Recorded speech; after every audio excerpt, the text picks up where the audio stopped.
What's up? Greetings and welcome to you, bravest. Is it working? Yeah, I've got mic.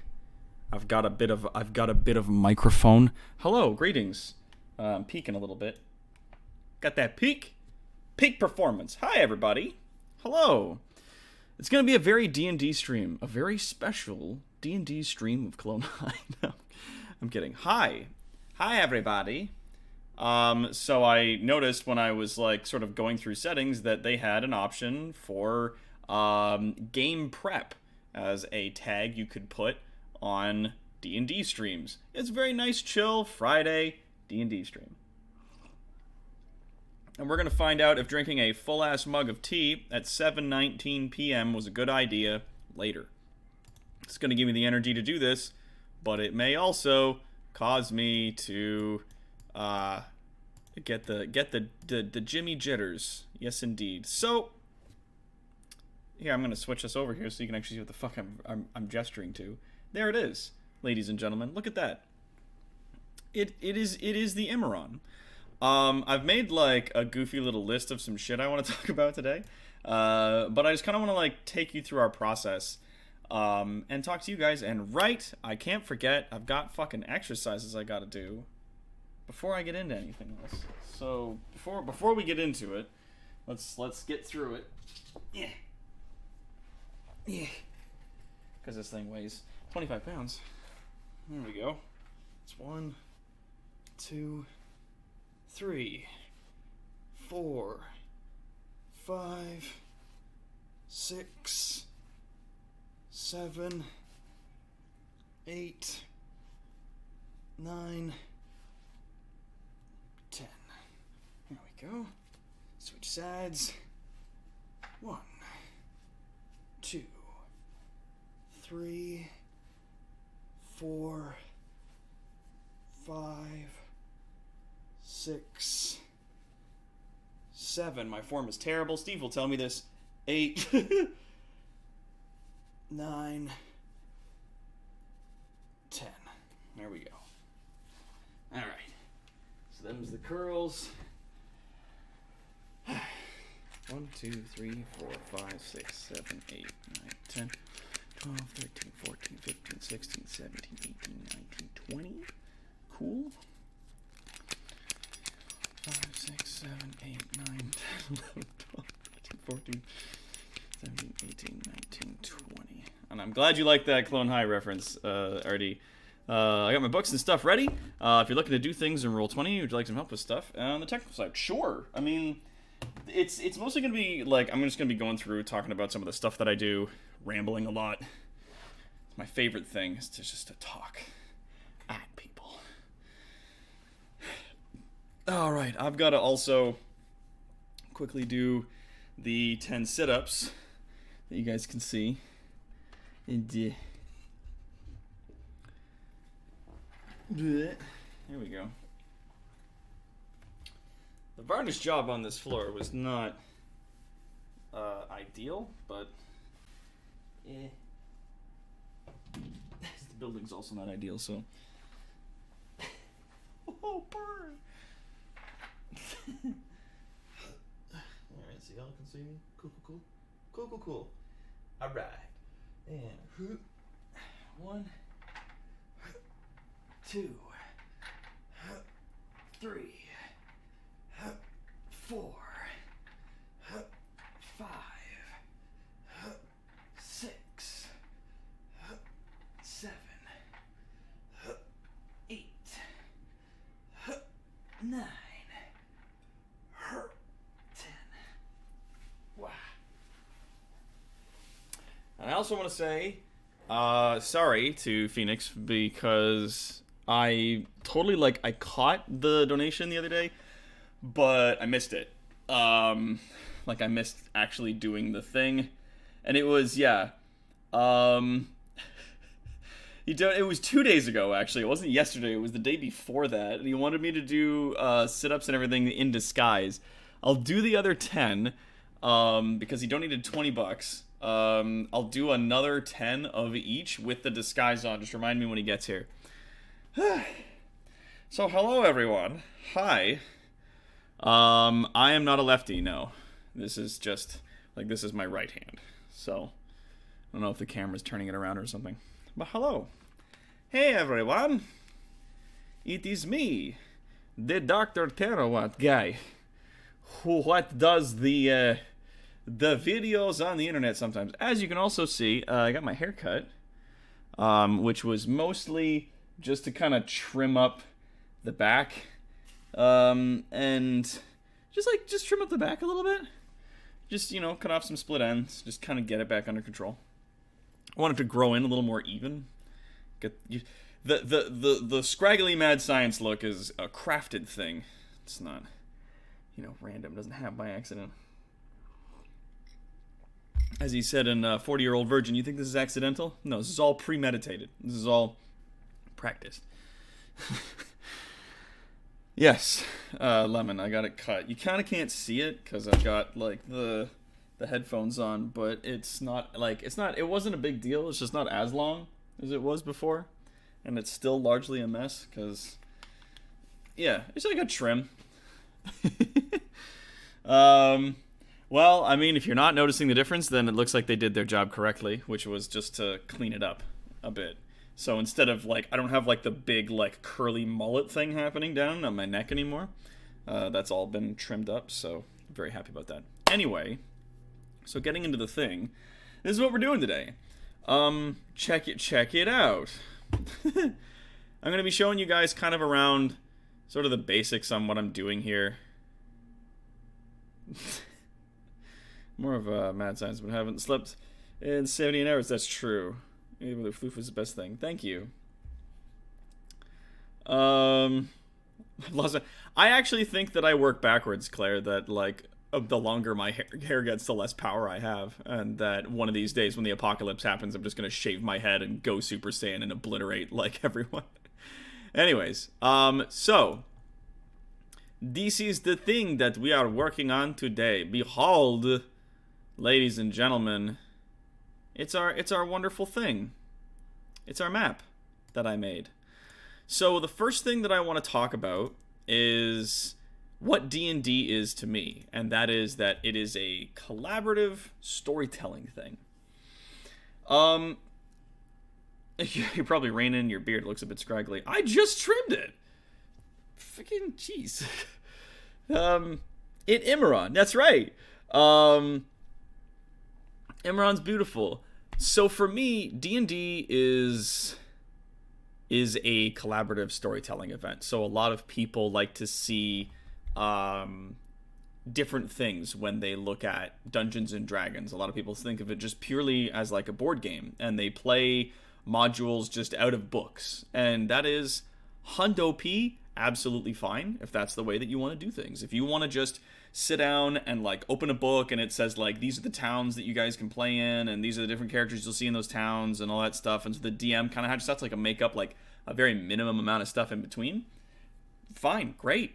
Those games usually, in my opinion, though, have, like, not a lot of roleplay, which I think sucks, because D&D is a role-playing game. It is a game where you are supposed to roleplay. A lot of people play it without any roleplay at all, and I think that, like, if that's how you want to do it, then fine. Especially games like Dungeons and Dragons, they're very mechanics heavy. So, like, how far you move in combat, and how much damage you do when you attack, and whether or not you can, like, flank a guy, and all that shit. Like, all of that stuff has rules. So it can be played with a minimal amount of roleplay and still be a game. It's just, in my opinion, missing the point. These games are supposed to be collaborative storytelling events. And I say collaborative because what I do as a DM is I create a space for players, you guys, PCs, to play in. I create a space and characters for them to interact in, and then you guys play in that space. However, there's a thing called good meta. Good metagaming. So metagaming is like when you, the player, use your knowledge to influence your character's actions in such a way that the character might not necessarily behave. Like, for example, you're standing at a street with a crossroads, and you know that left, out of game, you as a player know that if you go left, there's lots of treasure, and if you go right, there's a dragon who will kill you. So you go like, well, I'm going to go left. And you're like, well, my character goes left, because I want them to. Because, like, you out of game, you know there's good things in that direction, so you make your character do a thing that would be beneficial to the character with out of game knowledge, right? Metagaming. Metagaming, very typically a bad thing. So that's something. Actually, that just brought up something that I'm going to add to my list of shit I want to talk about today. So, metagaming, bad thing, obviously. Good metagaming is when you use knowledge out of game to do something that makes a scene or something that you're doing in game more interesting or more fun. For example, if two characters are sitting at a table and one of them's like a, let's say, I'm just literally just coming up with this off the top of my head, like one of them's a lawful good paladin and the other one's like a chaotic neutral rogue or something like that, right? And the rogue decided to be funny and like steal something. Like steal some change out of the pocket of some person or whatever, or like, you know, take tips off a table in the tavern they're all sitting in together. The paladin's reaction as a lawful good character would be, if he saw that, to be like, that's wrong, you can't do that, I'm gonna arrest you right now and throw you in jail for theft. To which then you will likely be tried and have your hand cut off for theft. Right? Like, standard fantasy shit. That, out of game, not very fun. At least not for the rogue. And not if both of these characters are supposed to be playing in a campaign together. Now, this goes to, like, a point. I remember, like, Warden and Recluse were telling me at one point, like, they were playing a D&D game where they were with a third player. Like, the two of them were playing, like, lawful good monks of these, like, four-armed bug people race, and they had a lawful good paladin with them, and they were all traveling together, and then a fourth player decided to join their campaign, and was like, can I come along with you guys? And they were like, absolutely, make a character. And he made a chaotic, evil, undead necromancer vampire who walks up out of the woods as they're all camping like, hey guys, can I join you here? And they immediately, like, detect alignment on him, were like, you're a fucking monster, and then killed him, like, on the spot. And it's like, and out of game, the guy was like, what the fuck? I wanted to join you guys in this game, and you killed me, what the shit? And it's like, well, you were playing a fucking evil necromancer, and we are very clearly good characters, and you're an idiot. Like, that's stupid.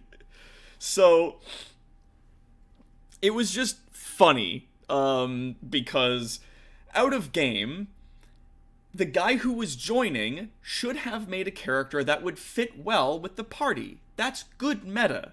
It's using out-of-game knowledge that you know to influence the game in such a way to make it more fun. So he should have made, at best, a neutral character. Or at worst, at the very least. The very worst, he should have made a neutral character. So, I mean, that was his idiot move right there. But in regards to the paladin and the rogue, in that particular situation, if you were playing as the paladin, instead of being like, well, I'm going to arrest this person and I'm going to have their hand cut off and I'm going to punish them to the full extent of the law, what you could do instead, as playing the paladin, is you could say, I'm going to use this as an opportunity to teach the rogue to be a good, better person, or whatever. I'm going to take the money back from them. I'm going to give the money back to the person that they stole it from, and I'm going to apologize, and I'm going to sit down and talk with the rogue about why they do this. Like, why are they stealing shit all the time? Why don't they use those talents to help people more? Blah, blah, blah. Like, and then it is the player who's playing the rogue. They have an opportunity at that point, instead of just being like, well, I steal shit because I'm a bad motherfucker. Like, just being fucking shitty.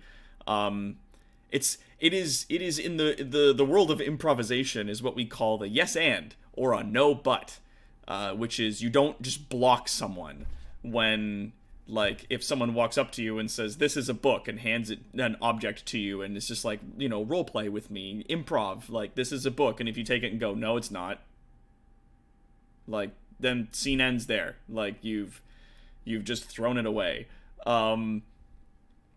So it's a very interesting thing that when you say, you can do just a yes when someone hands you something, or you can do a yes and or no but. So if someone goes, you know, I'm going to sit down with this rogue and I'm going to talk to him about, like, why is he doing this? Why is he stealing shit all the time? Why is he being a shit?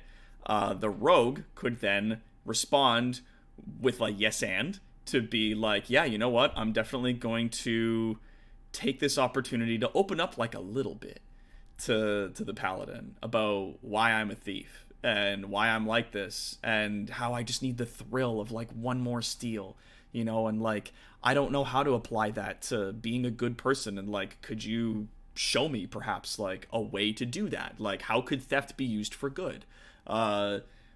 Show me. And then he'll be like, well, there's, like, a necromancer tomb or something, let's go fucking rob that guy. Like, let's use your sneaky thievy skills to save lives. Like, and then maybe that'll affect the alignment of the person who's playing the rogue, who knows?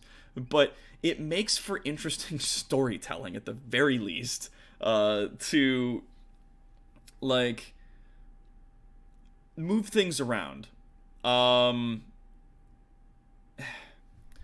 sorry, I kind of went off on a tangent there.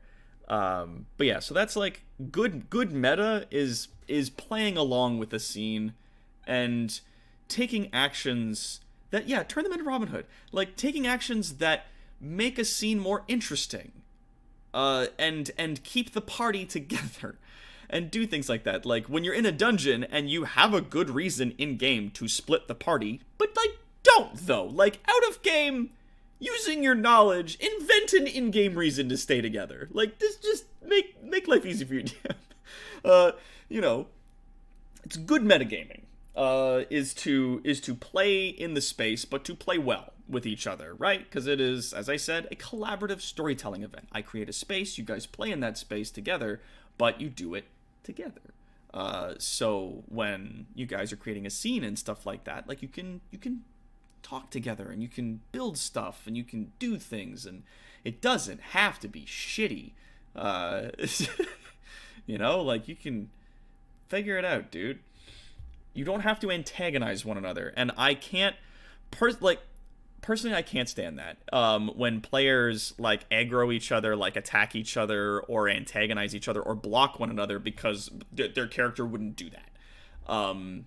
There are situations where absolutely your character would not do that. See a paladin and 2 lawful good monks traveling with a fucking vampire necromancer. That would not happen, unless it was extraordinarily extenuating circumstances, which were not present in that situation, right?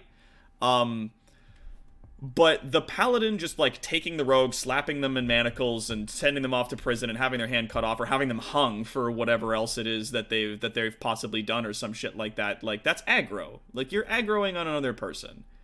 You're aggravating them. You're bullying another player, and that's not cool. So don't do that, okay? Like, fuck off with that. Stop being fucking mean to each other. Sorry, I already posted a big thing here. So the thing here is simple. When I make up a game, I have a few restrictions to what my players want to do. However, I explain, yeah, be whatever alignment you want to be, but you have to come in with a reason as to why you're invested in remaining with the rest of the group and wish for their continued survival. It's a very good point. I played a game a while back, and, like, everybody that was on the campaign was, like, a neutral or neutral good kind of character. Like, I was playing a chaotic neutral warlock, and we had, like, a couple of fighters, a sorcerer, and a rogue. And the guy who was playing the rogue, who I will not name, Chan, he kept doing shit that a rogue would do. So he was robbing us on occasion. He would steal shit from us in the night. He would, like, loot steal off of things that we've killed, and oftentimes when combat got hairy and we were in the middle of fighting off monsters, he would just disappear. Like, he would use his, like, stealthy rogue skills to just fuck off in the middle of the fight. And then if we survived, he would come into the room and then start fucking looting everything. We're like, why are you like this? And he's just like, well, I'm like a rogue, and that's, like, what I do, is I'm self-interested. I'm like, yes, but a rogue also wouldn't be so stupid as to rob the people he's traveling with, you moron. He wouldn't do that. Like, your rogue's not an idiot, right? Like, and he would also understand that if he sticks around a couple of fighters and a sorcerer and some other fucking people, that, like, all of us together would make a like money going in and doing things. So like being in combat and helping us live and helping us get to the end of the thing and ensuring our survival and helping us out and not antagonizing us or being an obstacle actually makes you more money in the end. And he just wouldn't back down from it. And the game fell apart as a result. It sucked. It made me very sad. Yeah, smarter parties can survive. Splitting the party as long as they can be patient with each other. Group gets their turn. Yeah, it's just sometimes one group requires more than the other, like more time than the other, and it can kind of like take time away from it. One, like if it's two people split up, you have two groups of two, and one group is just like, oh, we solved this puzzle, and then the other group either takes a really long time to do it, or does a bunch of role play, or does like a bunch of combat or something like that through their actions. They've created those scenarios. Then they get a lot more playtime, and the other two guys just get benched, and it sort of sucks. So you don't want to do that too much. That happened in one of our games when all of our characters decided to go like shopping for some stuff. They split the group up, and it was all just roleplay based things. But when they split the group up, some of the players ended up kind of benched for a lot of the game, and I felt bad about that, despite the fact I tried to keep it interesting with a lot of like dialogue and funny voices. I'm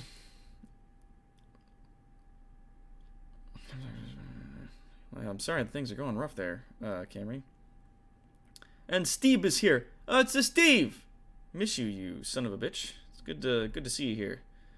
Yeah, so many people in the main campaign are currently unable to participate due to life. Doc is running a side campaign in the same setting with a group of 4 or 5 players. That is correct. That was one of our donation goals that we had from a little while ago.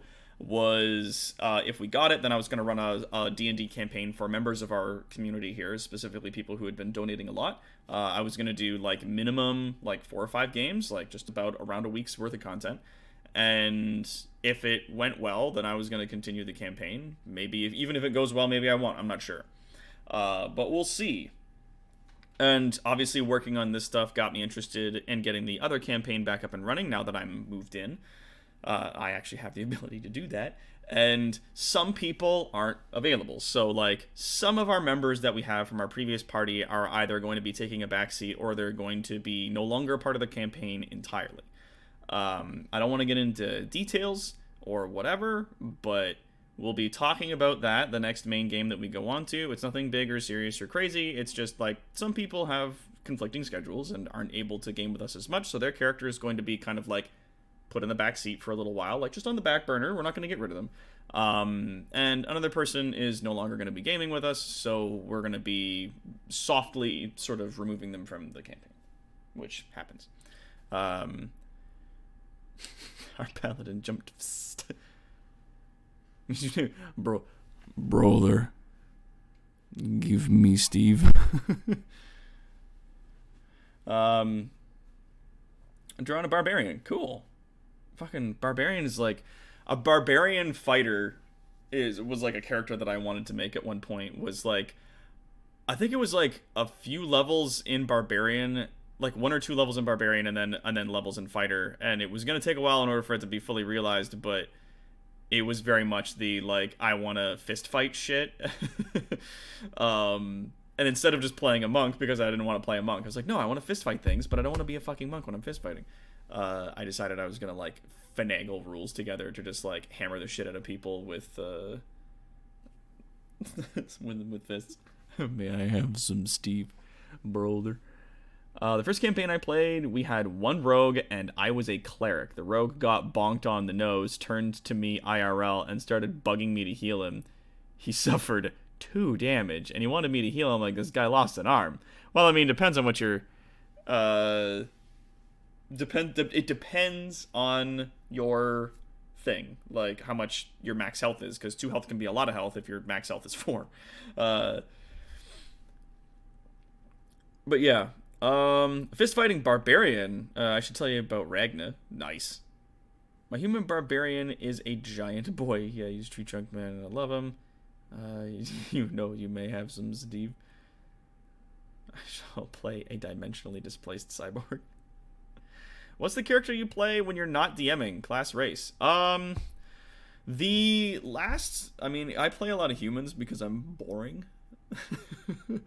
I don't know. I just don't like playing other races because I feel like it's like if you're playing a dwarf, you have to be gruff and grumble, and if you're playing an elf, you have to be prissy and shit, and people make a lot of assumptions and crap about you because of, the fact that you're an elf or a dwarf or an orc or something. And I was like, I don't want to do any of those things. I just want to play a guy. So I play a human sorcerer was the last one that I played in a campaign. Was a human sorcerer specifically focused around fire stuff. So he was a pyromancer, and we put in some additional mechanics in the game, which turns out are very close to what they had on going in Critical Role, which was every turn I wanted to use a fire spell to attack somebody, I had to roll to see if my character would actually cast a spell or spend the turn panicking instead. Because he was not just a pyromancer as a sorcerer, like pyrokinetic, he was also pyrophobic in a sense, just due to backstory stuff, and I just was having fun with it. It was just a thing that we did, and that was with Terrible Warriors, and that was years ago.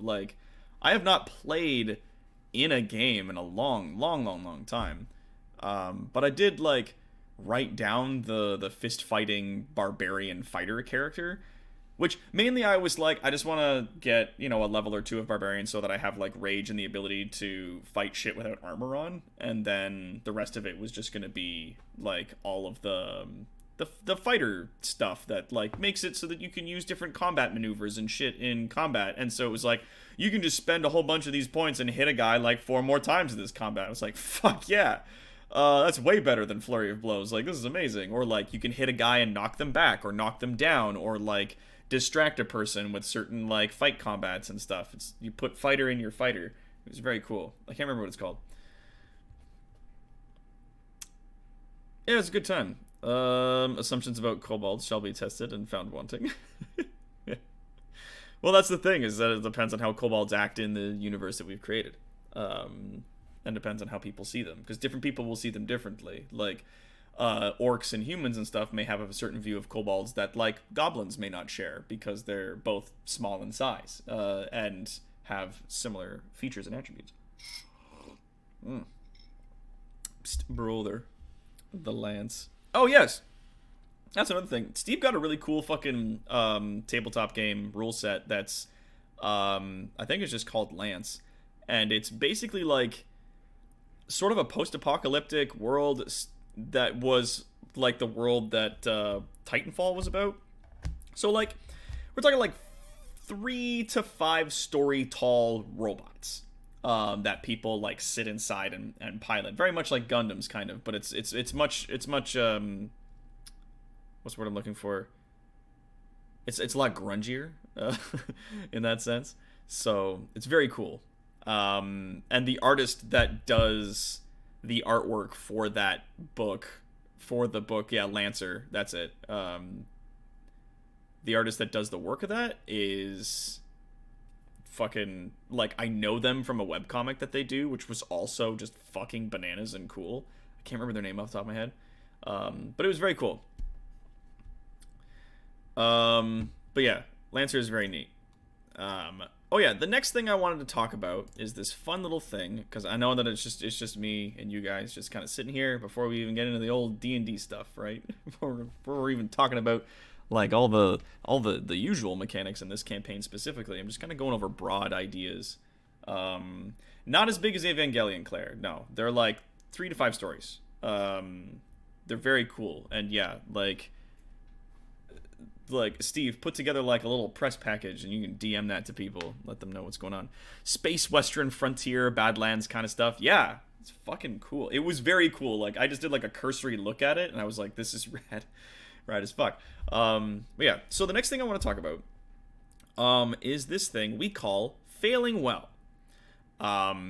Because this game has a, what's the word I'm looking for? A random mechanic, dice, and or random number generators when you're playing on websites like Roll20 and stuff like that. So, the fact that there is mechanics and random generation of certain things that are outside of your control typically it would behoove you as a player to learn to fail well. And really, it also is on the onus of the DM that when you start rolling poorly, to, like, make it interesting. To don't just be like, oh, you failed this attack, you missed. It's like, no, you, like, swung at him and he fucking, like, dodged out of the way and was, like, hissed at you or something. Or instead of, like, oh, you rolled a critical fail, and I want to be like, you drop your weapon. It's not just, like, you're in the middle of fighting and you just, like, drop that like a mic. Like, no. Like, yeah, you were, like, swinging at this guy and they, like, caught your blade and, like, riposted it, and, like, your sword came out of your hand and you're like, shit, and it landed over there. Like, do something interesting with it. But there will be games, digital games, video games, tabletop games, board games, that you will be playing that are going to fuck you up sometimes. And this game that I run is not an exception to this rule. You will get, on occasion, fucked up, and it will be hard to tell whether or not you're losing because it is a scripted sequence, or you're losing because you're rolling poorly and you didn't do a thing correctly. But failing well is a big proponent of role-playing in a game. And that is when you start rolling bad or you fail at a big thing, like, play with it, man. Like, just run with it. Have fun with it. Bake a bun with it. I don't know. Like, just have fun. It is a game. At the end of the day, it doesn't matter. Like, fucking Ninja went on the internet recently and was like, if you don't get pissed off every time you lose at a video game, then you're a bad gamer or some dog shit like that. And he can suck a fart out of my ass, to quote my good man Steve.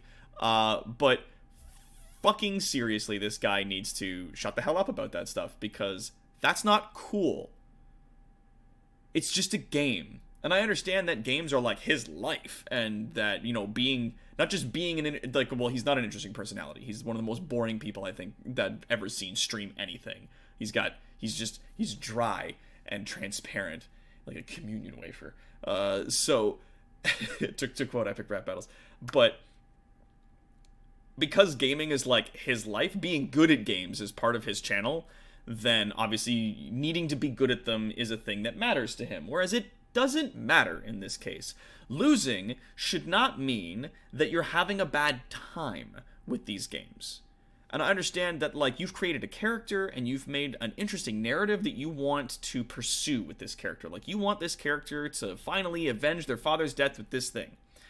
And then it's, maybe you didn't make that. Or maybe, like, the dude who killed your father showed up and you were like, I'm gonna fucking kill this guy. And then you failed. And he got away. And that was supposed to be your big moment, and you blew it. But guess what? Fucking Inigo Montoya, Princess Bride, the Spanish swordsman, had that exact moment, had 2 scars across his cheeks from the time he failed. And it is, in my opinion, that failure is, in many cases, much more interesting than success. It can write into such interesting shit for your character. It can create situations, it can create growth. Like, maybe when you tried to avenge your father and failed, it, like, but I mean, it's specifically in the case with Inigo Montoya in The Princess Bride, it drove him to become a master swordsman so that he could fucking kill this guy when he met him again. And he became a master swordsman, like the best swordsman alive, and he was after the 6-fingered man, and it became this, like, fucking central point of growth for him, and it made his character so much more interesting than it would have been if he just killed this guy when he was a kid. Like, so yeah. Sorry, Lemmy, but yeah, like, don't cry, it's good stuff. As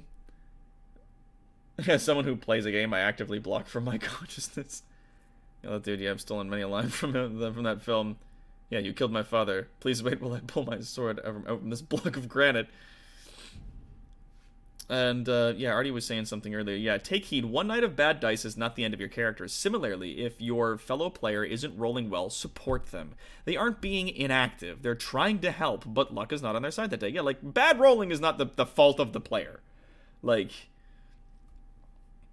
just they're trying, man. They're trying their best and they're fucking up and it sucks. So like and absolutely suggest some shit. Like if you're at the table and you're not the DM, like you can out of game be like, oh cool, does this mean that your character is gonna focus on like swordplay and become the best swordsman in the land so you can fucking kill this guy later? Like is this what you're gonna do? And you could be like, and then go along with it. Like,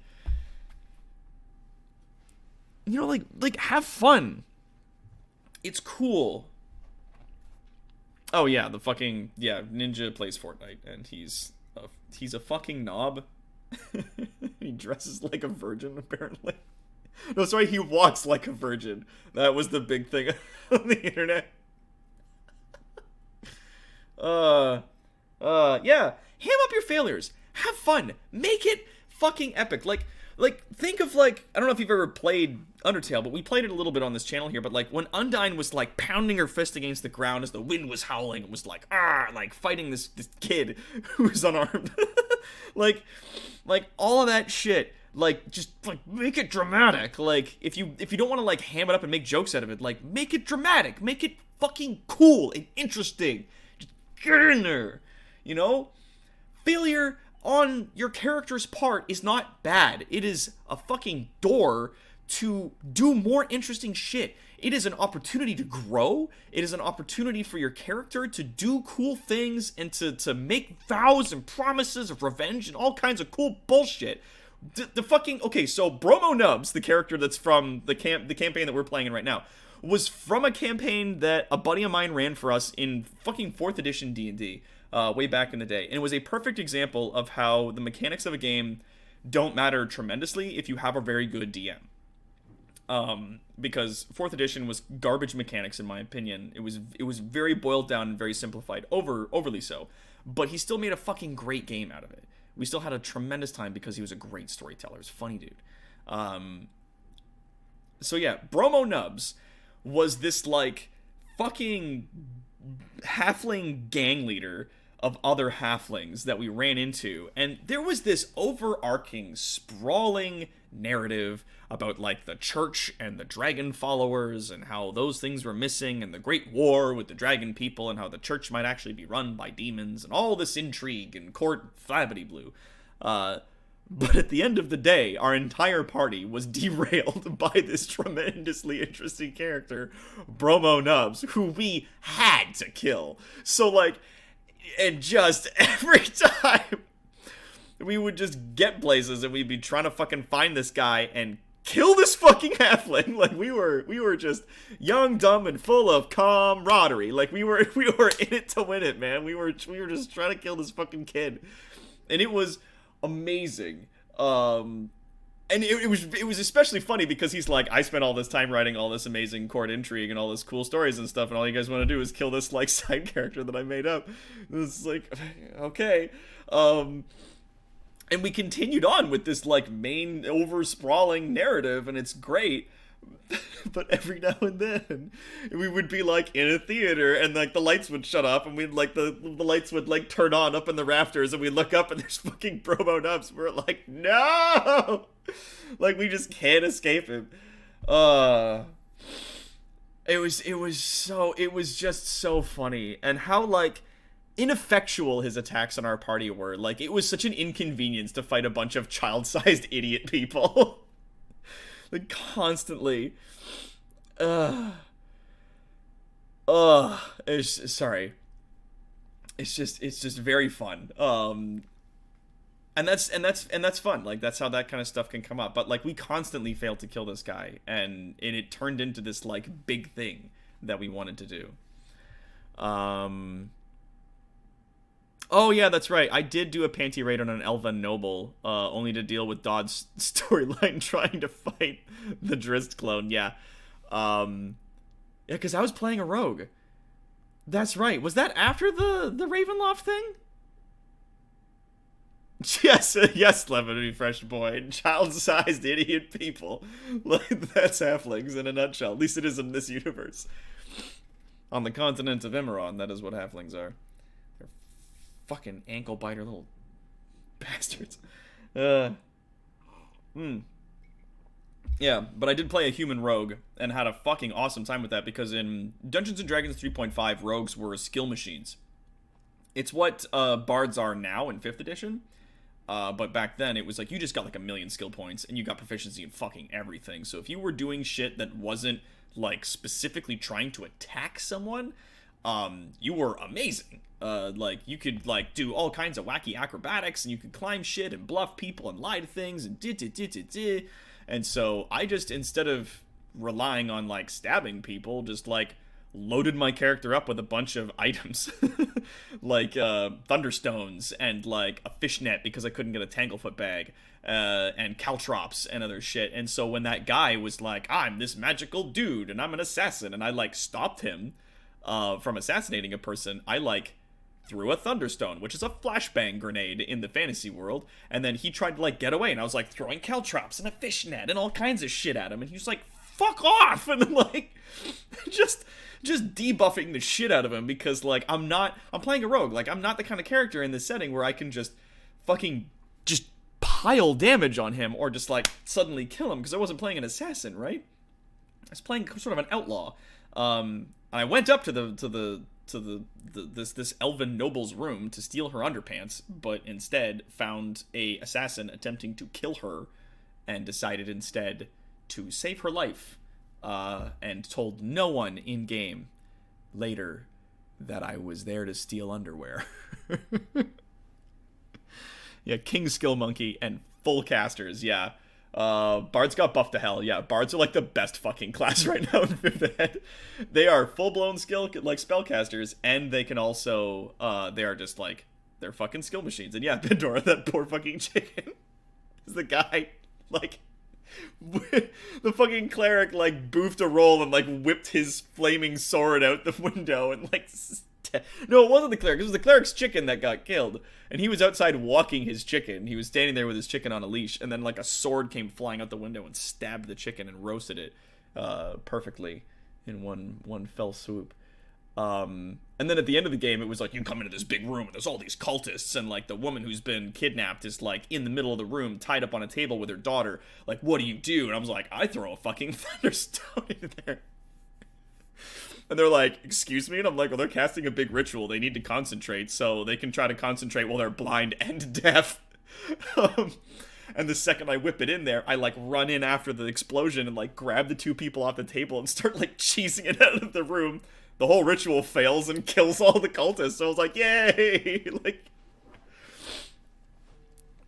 I think it's really funny, because you gotta find, what you call non-combat solutions to combat situations as a rogue, at least in Dungeons & Dragons 3.5. Yeah, literally nobody. Bards, I cast Wish.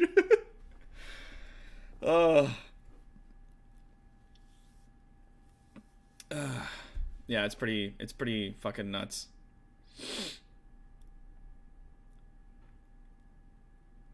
Yeah, throws rocks in the corner and, yeah, leave her alone. It was more like I opened the door and then, like, stood there, and he's, like, standing there with a rapier, and she's, like, in the corner with her hands up, and I'm like, surprise! I, like, throw a flashbang grenade, and he's like, fuck! Like, surprise, motherfucker! Oh yeah, and then I like grabbed the noble woman, leapt out the window, and then I had like boots of featherfall, which I like activated, and so I like slowly flew down, like landed on the ground, and then ran back inside and like started throwing caltrops and fucking fishnets and crap at this guy. He was so mad. And then like the sorcerer in our group like cast light on his hair so that he had glowing bright hair. Oh god, and he tried to like shoot a fireball out of his ring at us, and I managed to dodge because I'm a rogue, so I like full dodged out of the way, and it hit our like cleric or fighter guy and just full just incinerated him, like killed him outright. We had to use a life item to like bring him back. I felt so bad. Oh. And then Mike, Big Mike was playing a bard and was like fucking jamming out in the lobby area, and there was a huge, basically like a small concert of people like in the lobby of the of the tavern. So when this assassin guy's like hobbling because of the caltrops, like he gets downstairs with his glowing hair, like looks over, and then there's the Empress woman walking back into the tavern from where I put her down outside with some guards and points at him and goes, "That guy right there," and they just arrested him. And Dodd, who was running it, was like, "You fucking, that was supposed to be a returning character, you dink." And I was like, "Yeah, sometimes it happens." But here's the thing, that is a good DM. Allowing your players to fuck up your plans. That is a good DM. Like, I always leave backdoors on all of the shit that I've got going on, and I always think, or try to think of, like, because this is a side effect of having tremendous anxiety, is I try to think of, like, 5 or 6 additional outcomes to any situation. So, like, there were a lot of ways of dealing with the Banshee in the dilapidated city that you guys went into in those campaigns. Like, there were a lot of outcomes for that. There were a lot of outcomes for dealing with the troll in the Monstrous Wastes. There were a lot of outcomes to dealing with some of the stuff that you guys are currently in, like the temple that you guys are in right now. There's a lot of stuff going on. I can picture all of us. Well, thank you. And it's one of the things that got me into DMing instead of playing, is that I just love telling stories. So I love, like, creating a world that you guys can play in, and just basically being like, make characters. And you guys go, okay, well, we're these 6 assholes. And I go, cool, so come with me. I'm gonna tell you the story over here. Come along, assholes. Like, we're gonna go do some shit. But yeah. Shady Lady, what's going on? I am Toronto's greatest supervillain and evil genius, Blam, Dr. Terrawat. This is our layer 4.0. This area is space behind me. I am currently just talking about, here, I'll show you. Talking about the D&D game that we're working on here. This Jimmer Jammery.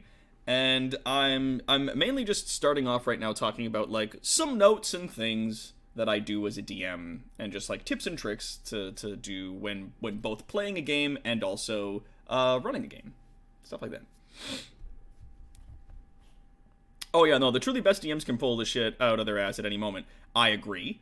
DMing in my opinion is like a mixture of improving a lot of stuff that's happening when your characters decide to take things in a direction that, like, don't make sense.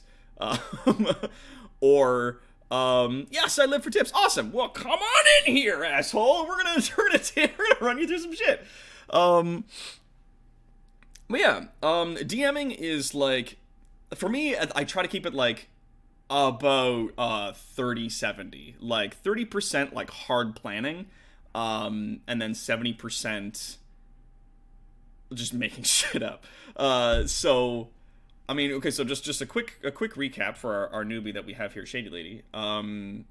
Just some of the things that I've gone over here on a quick list. Things like D&D's collaborative storytelling, at least for myself. It's very much a board game. There's a lot of mechanics to it, but I like to think that it's a role-playing game. So we all get together and we tell a story, and I'm leading the story as the DM, and you guys are, like, playing in the story and going along with the story, and, you know, creating parts of your own story inside that, right? Like, within that narrative, and that's very cool. I create a space, and you play in that space. It's like a fucking basic thing for improvisation. They talk about it all the time on My Brother and Me, which is a podcast that I very badly want to watch, but there's also like a million episodes, and I don't know how to get into it. We talked about good meta, which is like good metagaming. Instead of the paladin who caught the rogue stealing, you know, arresting them and sending them to jail and having their hand cut off or having them hung, doing things like returning the money with the rogue and trying to educate the rogue on how to be a better person, and, like, you know, why are you stealing, and, like, maybe that's a really good opportunity for them to have, like, a very serious emotional roleplay situation, right? Like, there's cool shit that can happen there.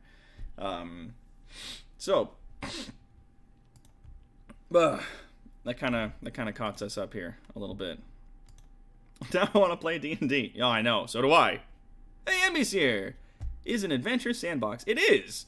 And there are some DMs who are just like, we're gonna play in the world of fucking, like, whatever. What's, like, the famous one that Drist is from? I can't remember. I don't know. But there's like a million books for it. You can just be like, we're gonna play in this world, make characters, and I'm gonna set you up in this town, and you all make characters like that would be maybe in this town. Who knows? Go for it. You go, okay. And then they're just like, what do you do? And then if you go to a different town, they'll have a book, and they can pull that up, and they can make shit up as they go along. And oh, hey, Rainer, gifted tier 1 sub, Steve Sergios. They have been given 21 gift subs on this channel. Thank you. Rainer, thank you so much. That's very kind of you. What's it at right now? Sovereign Salt at 5 for this week. Rainer at 4, Claire at 3. Oh.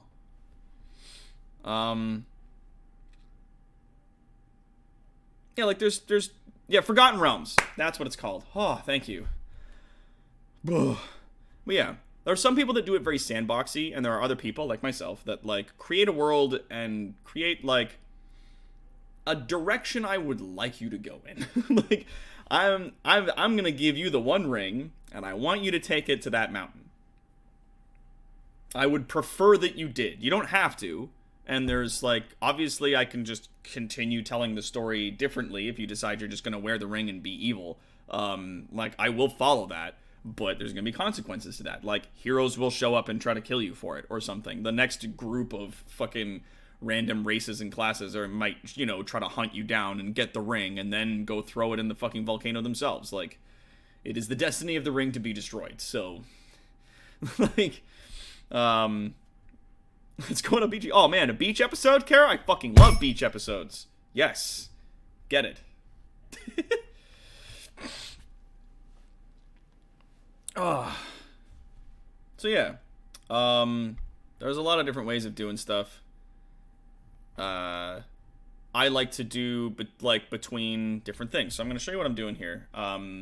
My process for at least creating this was in a list. I came up with some things, and when I want to talk about it, I wrote them down. So how I come up with the story for my campaigns? This kind of shit. So the continents of Immeron that I made in this fucking amazing thing called Incarnate. This cool website called Incarnate, where I can like grab this and yeah, edit. And they give you lots of options. It'll take a second to load, but they give you lots of options on shit to do. So, par example, I'm just gonna move this down a little bit so you can see it a little bit better, because it's not perfect. They give you a lot of options on, like, you know, the different things you can paint with, like foreground or background, if you want circle block or hex, and like the size you want it, softness, opacity, different items and structures that you can put on the map and stuff. And the place that I started for this was the inspiration. So I wanted to tell like a cool story about some characters that I had come up with like a ways back. And this was literally like some shit I came up with in high school, like forever ago. I was just like, oh, like the guy and the princess, like how like classic is that, right? Like rescuing the princess kind of situation. Like, oh, my heart. Yeah, not gonna lie, but I want to play a chaotic party at some point and just play the antagonists and see how a DM would combat that. Well, that's the thing. Yeah, Artie's plot hooks are the best top plot hooks. I'm yet to play in one of Artie's games, and it excites the hell out of me if I get a chance to do that at some point. And yeah, don't combat your DM, collaborate with them. If like you and a bunch of friends want to play like an evil campaign, talk to your DM about that. Be like, we want to play an evil campaign. Like, we want to be a bunch of fucking bad guys. And so he'll go, okay, well then, be some bad guys. Like, write me some bad guys. I'll come up with a story of what you're doing, and then we'll go along with that. The story that we're running here with the Chronicles of Autometh is sort of like halfway in between that, whereas you guys aren't bad guys, but it is a monster campaign, so you're playing monstrous races. And that complicates things, obviously, when you're on the surface and when you're doing things. You know, it creates different interactions and relationships with people, so it can be a lot of fun. So yes, the inspiration that we came up with was like just shit I came up with when I was in high school, and I was a hopeless romantic, and I was like, yeah, the fucking knight saving the princess, and then I eventually made it like a mage that was saving the princess instead. And I always, like, in the back of my head had this sort of evolving story that I would make little tweaks and twists and changes to make it more interesting. You know, that kind of stuff. And that's where it started. So we'll get to that, and we'll get back to that in a second. Have any of y'all ever done a campaign with players that are not always available, so their characters bop in and out? How do you keep them invested? You don't have to answer right away. I know this is kind of out of left field. No worries. We're doing that right now. I mean, as a DM, especially as a DM and a storyteller, keeping people invested means having things that are, and it's harder to do this if you're the kind of DM that just likes to freeform things, just let players run whatever direction they want to go and do whatever quests they want to do and just find interest and do whatever they like. Creating a larger overarching narrative allows me to put things that are specific to each character's backstory in the narrative. So I want those players to be present for those games. I want them to be there. I don't want, like, and I don't want to run through those parts of the campaign storyline when those players aren't present, and it can delay the game a little bit. So that can become challenging whenever you're doing things with scheduling. But like, having something that's specific to your character, to their character's backstory, will keep players coming back, because not only are they playing in the world that you've created, but the world is also involved in their character. Their characters doesn't just exist in this world. They don't just live here. Like, they have a history, they have a past, they have things that are attached. Like, I've got a whole bunch of shit written down for like Steve's character and Artie's character and for Sarah and like everybody who's on our team. Like, I have like all kinds of deep shit that I'm gonna like just fucking dump like a truck. Just I'm gonna land that on some people, like, when they're there for those parts of the story. And that's the thing. So yeah, that's like how I try to keep players interested, is put things in the world that interest them, that attach to the character and actually interact with them, and not in a way that a stranger would interact with another stranger, but like, you know, your parents that went missing when you were a teenager or something. You get a letter from someone who's like, oh, like, I think I might know something about your parents, and then like immediately that player is like, I will cancel all my plans to come out and like see what the fuck is going on here, if you have like the kind of, you know, storytelling that really like hooks people in. And it doesn't always need to involve players in order to keep people coming back. Sometimes just good storytelling can keep people coming back, but the best way to get players to continue coming back to your game is to initiate self-interest and to engage them specifically. And you're not going to be able to do that in every session, but having parts in the world you've created that hook into specific characters and their backstories makes it so much more interesting for those people to come back.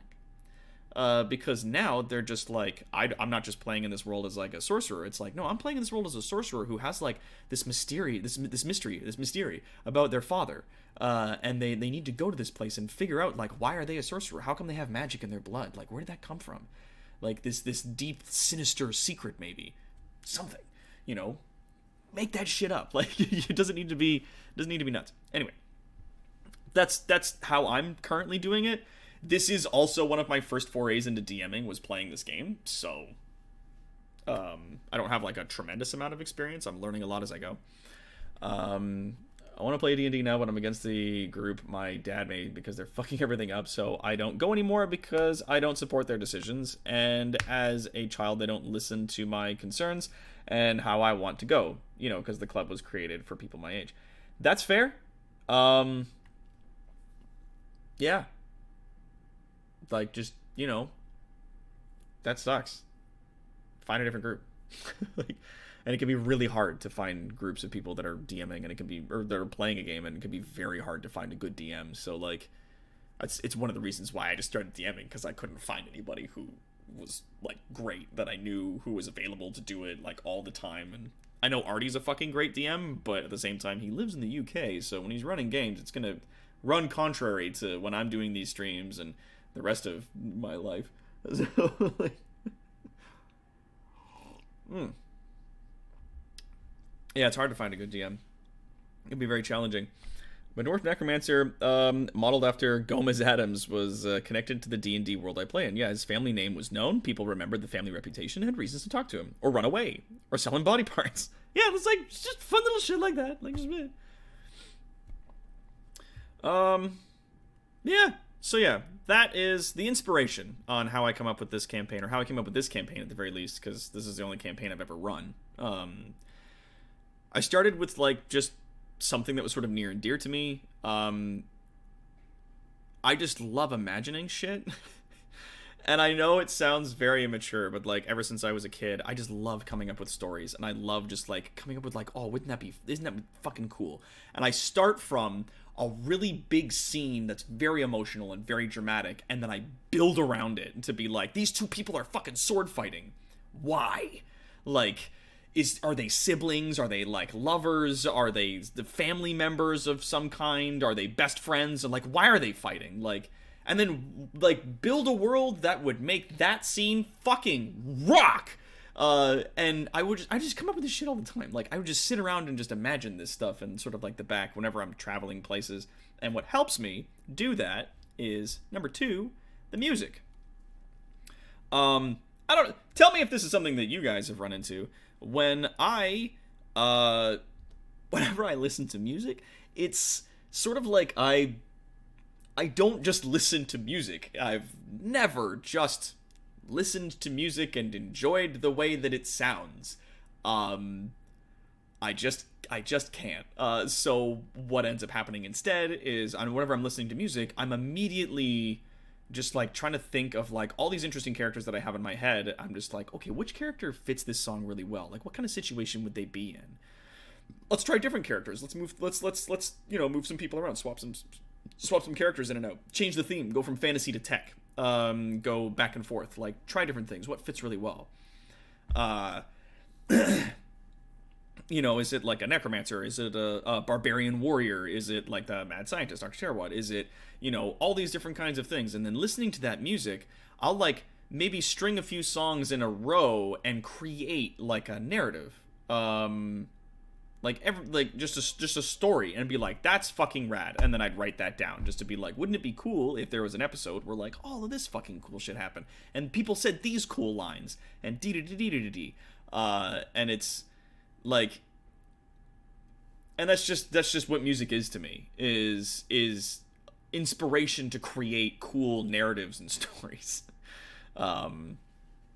Cool. Okay, so Artie and Steve are definitely having the same reaction. Yeah, like, yeah, music that the theme connects with characters is my shit. Yeah, and just like what this, like, listen to here. I'm gonna pull up a fucking song, like, because we're gonna be talking about this music later. We're gonna pull up this big thing here. So we've got all of these songs that I'm gonna be like running and playing for you guys at a later time. But like, look at all this shit here. And we got let's say like Dark Souls, the main theme that we've got. If you go right off the top, let's turn that up a little bit. Here we go. Now, what do you see here? Right? Yeah, fucking Basil, goddamn right. Like, okay, so a huge castle, big steps leading up to that castle. There is, let's just say, a knight, haggard, definitely worn. Maybe he's got 2-3 arrows sticking out of him, and he's carrying a great big fucking sword, and he's just slick with blood and gore. And there's a bunch of other dudes in his way, leading up to a huge set of doors there, and it is the middle of the fucking day. Hard contrast, light to the mess. And he's just running up that stairs, just bam, bam, bam.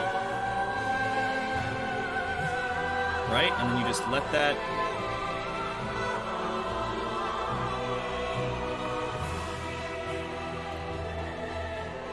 And then as the music kind of quiets down a bit, like maybe there's a little bit of dialogue here.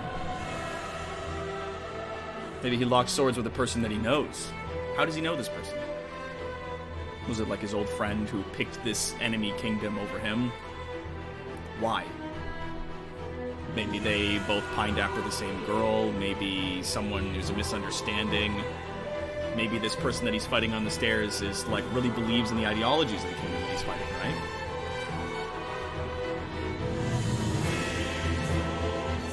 Oh, and that fight picks up right there. There you go, see?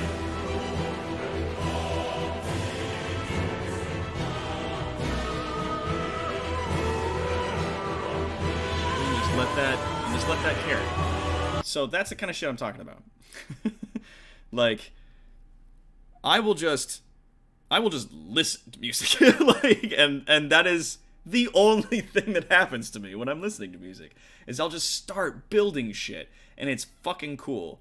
So I came up with this idea for basically the character of Tyrus Black, the Black King, and the whole narrative that was his life that led him to the situation that he's in, where he now runs Autometh, where he is the Black King. Like, it's all kinds of shit, right? Like, there's so much on that you could do with that. It's bananas. So right in here, I just realized the chat didn't seem extra salty to me. Yeah. Please, brother, I must one day music theorem talk with you. I would fucking love that, dude. That would be dope as hell. But yeah, sometimes I just like to sit and just listen to music. And just it's a bit of a different scene. It switches between two perspectives. One side, a warrior of great skill charges through a castle, through the guards fall like so much wheat in a field. It flips to the king, armored and ready, slowly rising from their throne to meet their fate, their potential doom, to a skilled and furious fighter cutting a path to reach them. Exactly. And like, why is he there? Like, what kind of warrior is this that's cutting through these people so easily? Like, is he an enemy of some kind? Like, how did he become enemies? Like nobody just gets up in the morning and decides they're going to be a great big fucking cunt about everything. Like, people have motivations, right? Like, why are they here? What are they doing here? What's going on?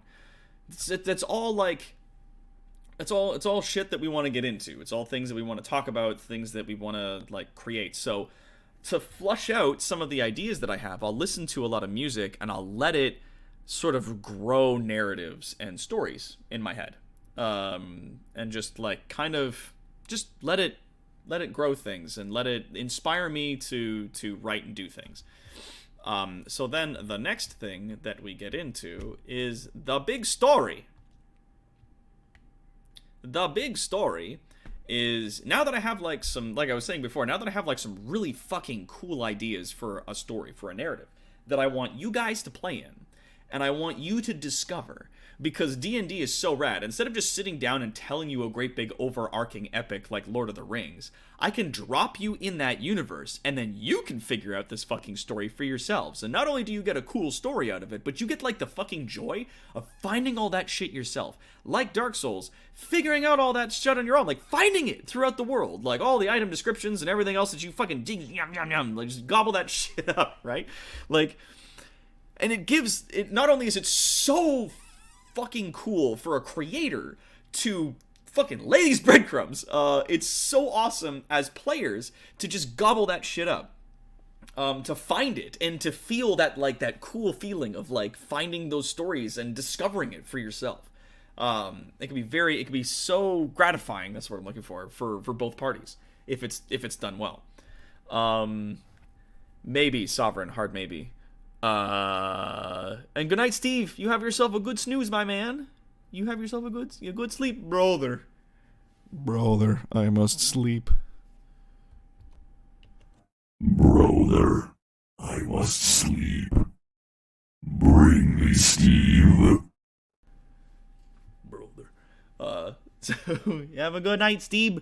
Have yourself a good sleeps. If you want, you can watch the rest of this tomorrow. All of this stuff gets saved on Twitch, so you can, like, just go back and watch it for, like, a couple of weeks.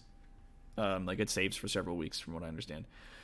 Yeah, peak DM high is when you're sitting there thinking, I can't wait for them to find this shit. I know! And that's like the whole campaign for me right now. I have so much shit I'm so excited for you guys to find in this that I don't want to, like, reveal accidentally by doing this with you, so... But yeah. So after I have, like, a cool idea, and then I listen to a bunch of music, and I, like, let the idea grow with that music, I then, like, weave together all of these interesting things involving these characters in this universe, and I create a narrative. So, a big overarching plot. So, what do I want you guys to do? You know, is this Pokemon? Are you gonna catch them all? Are you gonna get out there? You gonna catch them all? Is that the plan? Are we gonna catch them? We'll figure it out. That's right, yeah, Deathwatch is uploading the streams to YouTube, so y'all can go fucking check that shit out. Where's my pen? I must write this down. And whatever else crosses my mind is prepared. Yeah. So how many people can I seduce? Well, that depends. That's another thing. As a DM, you ultimately have control over the universe that your players are playing in. So if they're like, I'm going to seduce that dragon, you'd be like, okay, you can try. And it is possible, but I can make that the DC, the difficulty class that the player has to roll and reach, insanely high. And just because they roll a 20, which is a critical success, does not mean that they succeed. They can still fail. Like, if the moon's crashing into the earth and you're like, I'm gonna block the moon, and just be like, okay, roll for it. And they're like, oh, I got a critical, critical success, I got 20. They're like, okay, it still kills you. It's the moon. No, shut up. Like, that's, don't be dumb. It's, it's a thing. It's story time. Yeah. But yeah, so creating the big overarching narrative and then filling that world with, like, not like every character you talk to is going to be a rich and interesting character, but there are a lot of NPCs that I've written down that will have exposition to give you if you ask them the right things or say the right things or do the right things in certain situations, right? Like if you run up to a great big giant ant who obviously has been alive long enough to know the truth about some of the things that go on in this world, and you just decide to kill him instead of talking to him, then you're not gonna get any of that story, right? Like, that's, whoops. I mean, you can absolutely try to charm some people, Sovereign, but like I said, like, you can try, and you will succeed if it's just normal, regular people, but in some situations, I'm gonna be like, no, that doesn't work. But yeah. Oh, Tomberry, good to see you. Oh, hello.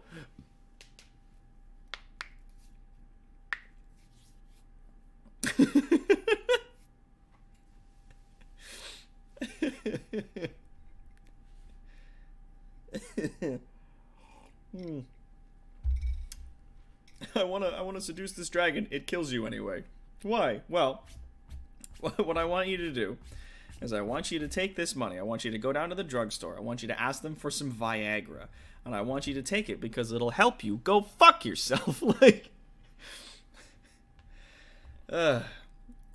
just, yeah. Like, and that's, again, like, don't play against your DMs. Like, the person who's running the game for you is trying to create a narrative, and they would like you very much to play in it. And it's not like just do whatever they say. Like, you obviously have character agency, but don't be antagonistic. Like, just, don't fuck around. Don't be a shit. Because that's a real quick way to not get invited back. Anyway, so yeah, big story. Creating a large overarching narrative. Now, that then leads into our next bit, which is the map. This little thing here, the map, which I then made. And I can be like, boom, castle. I can delete that. And so, like, the original idea for this map was, like, in no way what we're looking at right now. And it definitely helped me as I was creating this to sort of envision, like, I wanted there to be, like, originally the Empire of Brevaldon was going to be up here. Where the gates of Autometh are, and, like, Autometh wasn't even gonna have, like, a door to it somewhere. It was gonna be, like, you just walked out of a cave somewhere in the middle of the map, and you were just kind of left to your own devices, and you were forced to do shit without being able to go home until, like, larger objectives were completed. And when I made this map, though, I was like, you know what? No, it makes a lot more sense to put the Empire, like, right in the fucking center, especially if it's the big bad Empire that, like, everyone thinks is awesome. Right there, boom, big castle. We're just gonna stick that right in the middle. And I was like, oh, and I got these cool, like, walls that I can build. Well, I'm gonna build some fucking walls. And so, like, just going through all these things, like, also inspired me to make shit. Because I could be like, oh, there's, like, mountains? Mountain, right there, boom. Oops. Get rid of that. I need to get rid of that. If you could go away, please. Thank you. Whoops. Anyways. But yeah. Oh, Shady's heading out. It was very nice to meet everyone. I'm going to probably go to bed. Thanks for the tips and the camaraderie. Of course. Have yourself a good sleep there, Shady Lady. But yeah. So I started coming up with, like, just kind of places to put things. Because I had ideas like, I know I wanted characters here. I know I wanted these guys. I know I wanted these guys, these guys, these guys. And there were like some other things that I wanted to put in, like here is important. But but like kind of taking these things and sort of like molding that clay in my brain into objects really gave me a lot of clarity and actually added to a lot of the stuff that I wanted to put in the story. So me figuring out like, oh, I want to have like the ruins of Oron, like, yeah, I'm gonna put that down there, and I'm actually gonna like, and that inspires me actually now that I'm thinking about it and I'm sort of building it. I'm like, oh yeah, it's like all these other details that I'm gonna write out about like what's going on down there, and the kinds of things that will happen there, the quests that will take place there, and all the other cool kind of shit that goes on, right? Maid outfit, yes, Pandora. If we make $2,000, like someone asked me if I would put on a maid outfit for a stream, if I would wear it for one whole stream for $2,000, and I said yes. So I put it on the screen. It was like, you guys donate me $2,000 in the next like week, then you have like 9 days till the end of the month. I was like, yeah, go get it. Oh no, that's right. February only goes to the 29th. You have 8 days till the end of the month. I was just like, yeah, if you have basically next week to reach $2,000, and if you guys do that, I will buy a very nice maid outfit and I will wear it for a stream, and then I will have it here, so that if you guys also then donate me like $500 or something like that within a certain amount of time in the future, I will put it on again for a stream. And a lot of people go like, oh, well, that's kind of stupid because like you're just like a dancing monkey. And I'm like, all artists are dancing monkeys. All successful artists are dancing monkeys in one way or another. And I'm comfortable enough in my sexuality that I don't give a shit if I'm wearing like a maid outfit. That's not going to make me uncomfortable. I have a fucking package of fishnets in the other room for just such an occasion. So, you know, yeah. Anyways, so yes. Making the map that we have here inspired me a great deal on what I wanted to put and where. And a lot of the sort of like the looser, more ambiguous, sort of nebulous ideas that I was having, it really gave me the ability to like cram that shit together and put it into something cohesive for players to experience. And also, I was just like, right, like for example, like I put a little orc settlement in right over here. I put that little orc settlement in there, and then that turned into a thing as we were playing. That of all these things on the top here, that like while you guys were traveling through the monstrous wastes, you could have come across wasteland orcs, but that never happened. Like, and that's why I kind of do like planning is like 30% like hard planning stuff, because like I don't want to get too much into it, but like the subterranean home that you guys are currently experiencing right here, like this shit I want to plan out, because I know for sure on the next game that you guys are going to be coming here. So I won't plan this stuff out like forever in advance. I will think like there is this location which is this temple to an old god, and they will hopefully, eventually, that is a location that I would like to send them to. That is part of the overarching narrative, and it also, like, links into the backstories of a couple of characters. As you guys remember, Sarah's character, the Illithid that we have here, I'm blanking on her name. I'm just going to look that up real quick. Ophelia Ulithrod, she has specific shit here. Like, this is her family's home, this temple. That's now sort of a tomb, because like a lot of her family's people were slaughtered here by the Empire, and that was her character's backstory. And I was like, dope, I'm gonna turn that into a thing, I'm gonna put that somewhere on the map, and then I'm gonna bring you guys there. And then so like the week before this game, I actually sat down and like got the map for this and started planning out like what monsters would be where, and what characters would say, and what kind of exposition I could drop, and all of the kinds of cool shit that I could take into this, right? So it has a thing. Like, I didn't plan the dungeon and everything everyone was gonna say and all these monsters and shit like way ahead of time, because that's fucking dumb. That's a waste of effort. Like I was showing you guys earlier, the fucking like the wasteland orcs, that like the tribe of orcs that live up in the wasteland was definitely an encounter you guys could have had. There was there was a whole bunch of shit that you could have gotten into up there. Like, there was combat. I had, like, a map set aside. I had, like, Wasteland Orc stats set aside so that if you guys did decide to go in and talk with them, there would be characters you could talk to. And if you decided to fight them, then you could fight them. And I could just sort of, like, make up some stuff as I went along. But I had enough, like, paints kind of sitting around that I could sort of paint you a scene as we went along.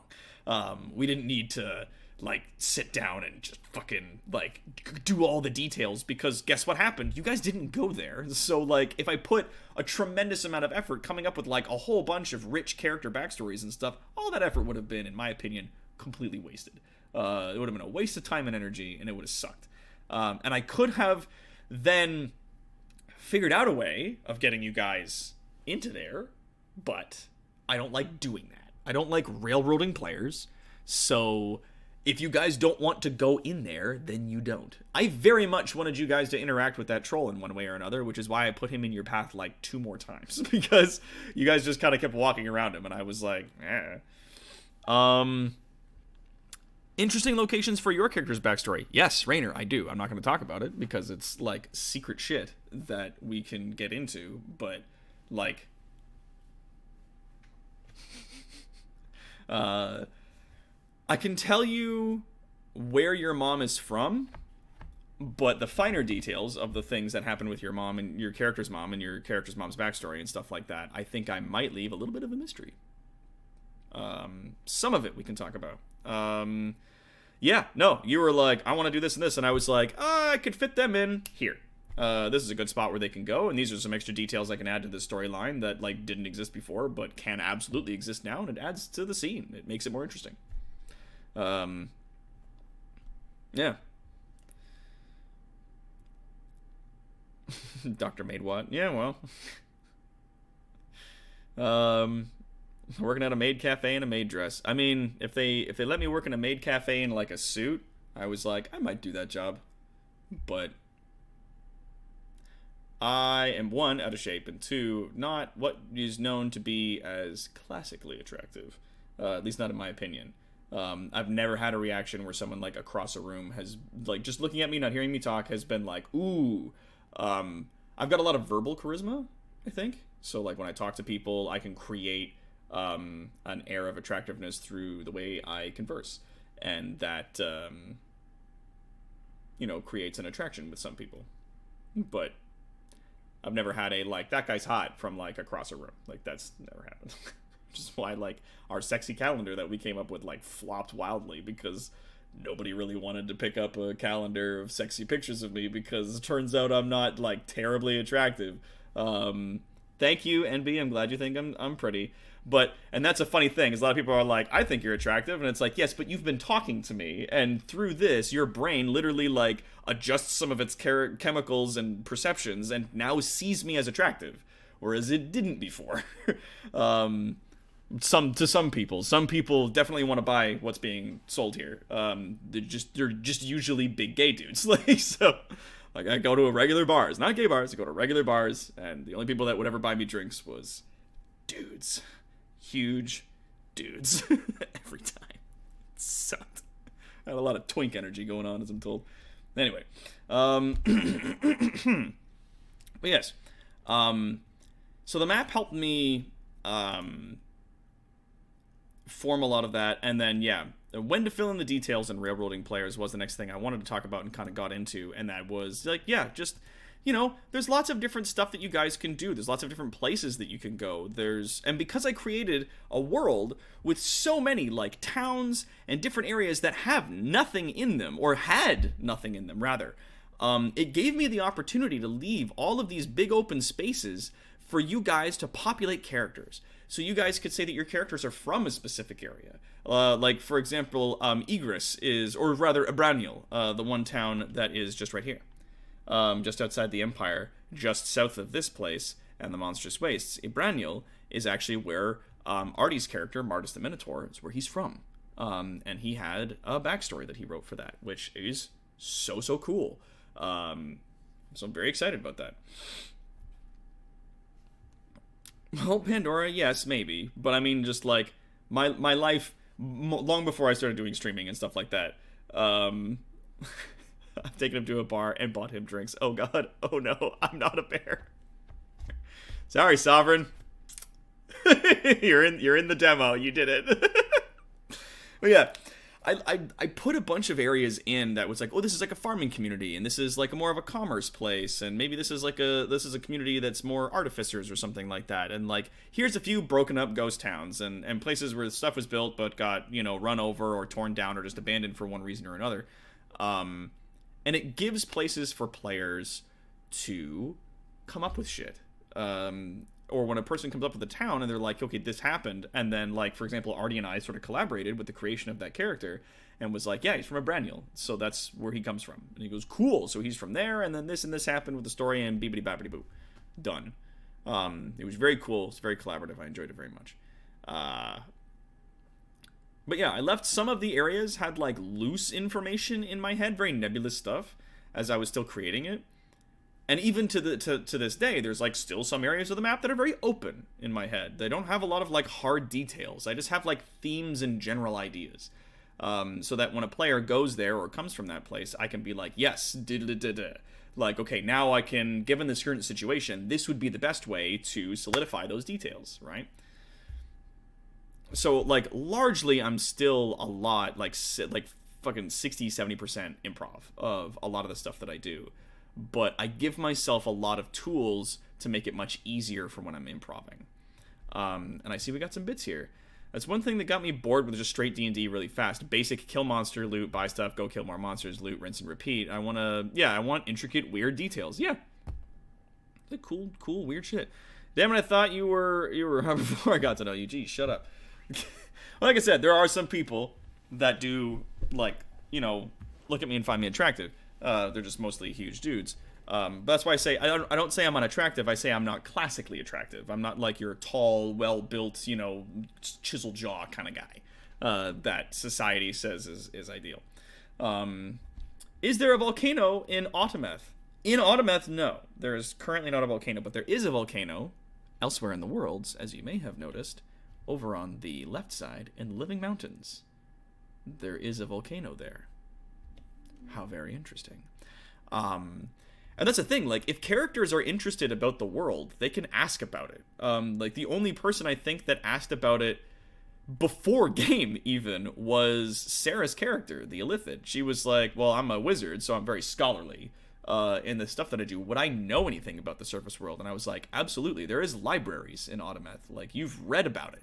So you don't have any first-hand experience about the surface world, but you have read books. And a lot of the books omit certain details, because it's very much like real history books. Certain things are left out. And, you know, history is written by the victors, and a lot of the books that they have are written by members of the Empire. So there's some things that are missing, and there are some parts of the world that the history books refuse to talk about, because they're embarrassed of some things that maybe happened there. So, yeah. What's up, Rainer? What are you talking about? I always thought that, yeah, wind-swept hair would... the ladies all over you. I know! I'm growing the hair out a little bit more. It certainly helps. I mean, the hair is definitely something that people like on occasion. Yes. Mambius? No. Good man, Clay. Straightforward. Made his character have the sage background. Yeah. It's just, you know, whatever. Whatever happens. I mean, you're also playing, like, a sorcerer, so, like, your magic comes from, like, your blood. It's a thing you naturally have. You didn't study to learn this stuff. Definitely love the hair. Thank you, NB. You sweetie bean. I will say I agree with the voice thing, though. Yeah, a lot of people are very particular about voices, myself included. And that's the thing. That is a thing that dudes kind of don't understand. Where men are much more visually focused on their partners. Women...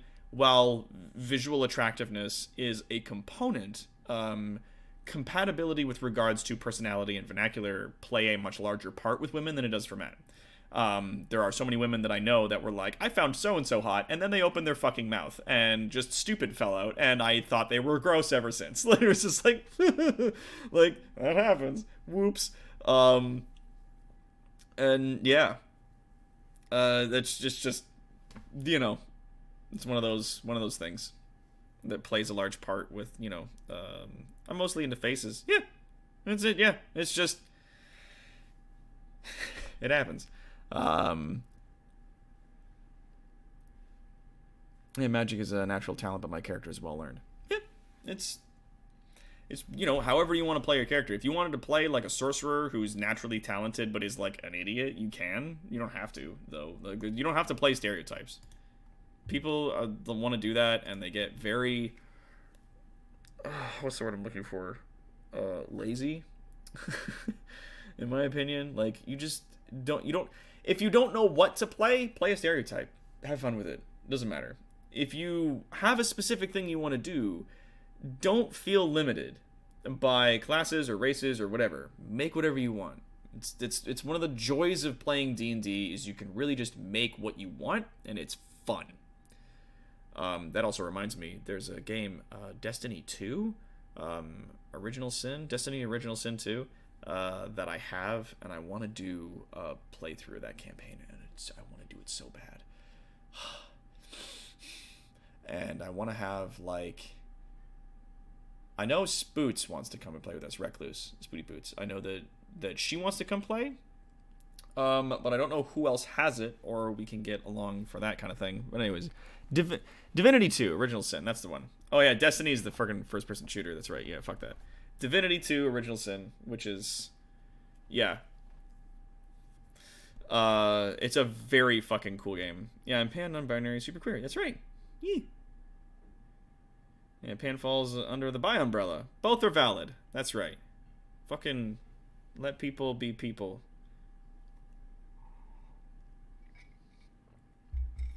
Oh, excuse me. And then. So yeah. Knowing when to fill in the details. When to fill in those details. So like I said, it's usually like a week before game that I'll start to fill in details that go from being outside this, like I'll usually come up with this kind of shit, like this is the entrance to the tomb. I'll come up with this kind of shit like a few weeks in advance. I'll plan this shit like way ahead. And then this like stuff that I know I'm going to use, which is this, but like this I'm gonna plan like much further on. So like these are easy to come up with. The other one's not so much. And it stops me, as I said, from railroading people. So like the Wasteland Orcs, for example, I had the tools and the materials that I could like sort of build a set as you were exploring it, going along the way. I could just sort of like construct a world in front of you as you were walking through it, which is taxing a little bit in terms of my personal like ability as an improviser. Anyway, I can build the world sort of in front of you as you were going along. It's a bit energy intensive and it's a bit stressful, but I could do it. And I had the tools to make it much easier, like the music and voices and character ideas and like, character stats and stuff, and like a loose idea of like a map I could throw in and move you guys into that map if you guys decided to go in there and pick a fight. So I had those things planned, but I didn't put a lot of hard planning into it until maybe a few days before. But even then, this wasn't a main part of the story. This was not your main objective, so I didn't put a lot of time and energy into that. Whereas the temple itself, a lot of time and energy went into that, because that's a main objective. Like, it's a big story thing that we need to do, so we're doing it.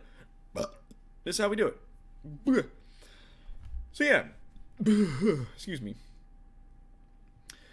For the longest time, I was trying to figure out how to make a rogue that isn't a thief, but I still have a way to explain his skills. Eventually, I realized I could make him a magician. Yeah, like a street magician, just like sleight of hand. Ta-da! Yeah. So I got a new graphics card. I bought Squall's old one. According to my friends, it's 775% better than my old one. That's considerably better. I can feel it. So yay, better graphics card for when we game together. Yeah, that's awesome, dude. Personality, yeah.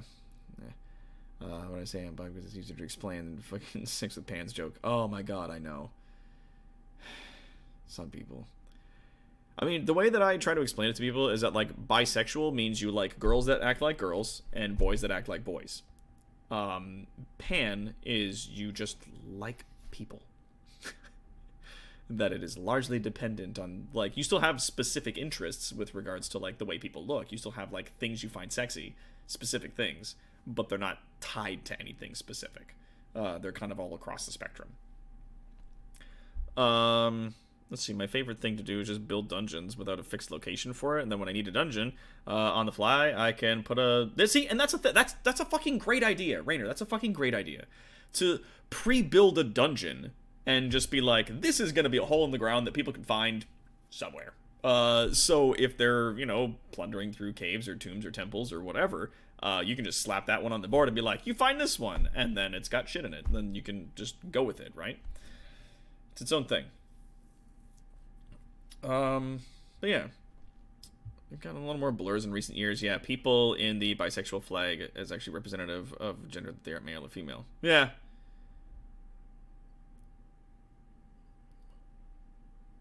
Yeah, well, I mean, I don't know a whole lot about that stuff anyway. I was actually confused on the difference between bi and pan.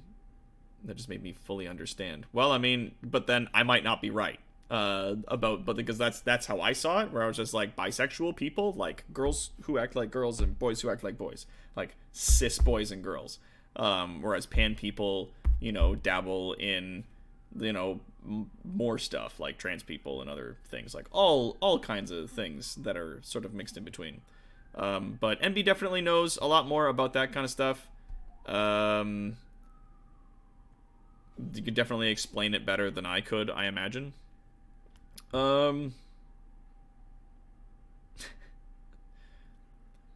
Captain Jack is in his own category. He's trisexual. He'll try anything twice.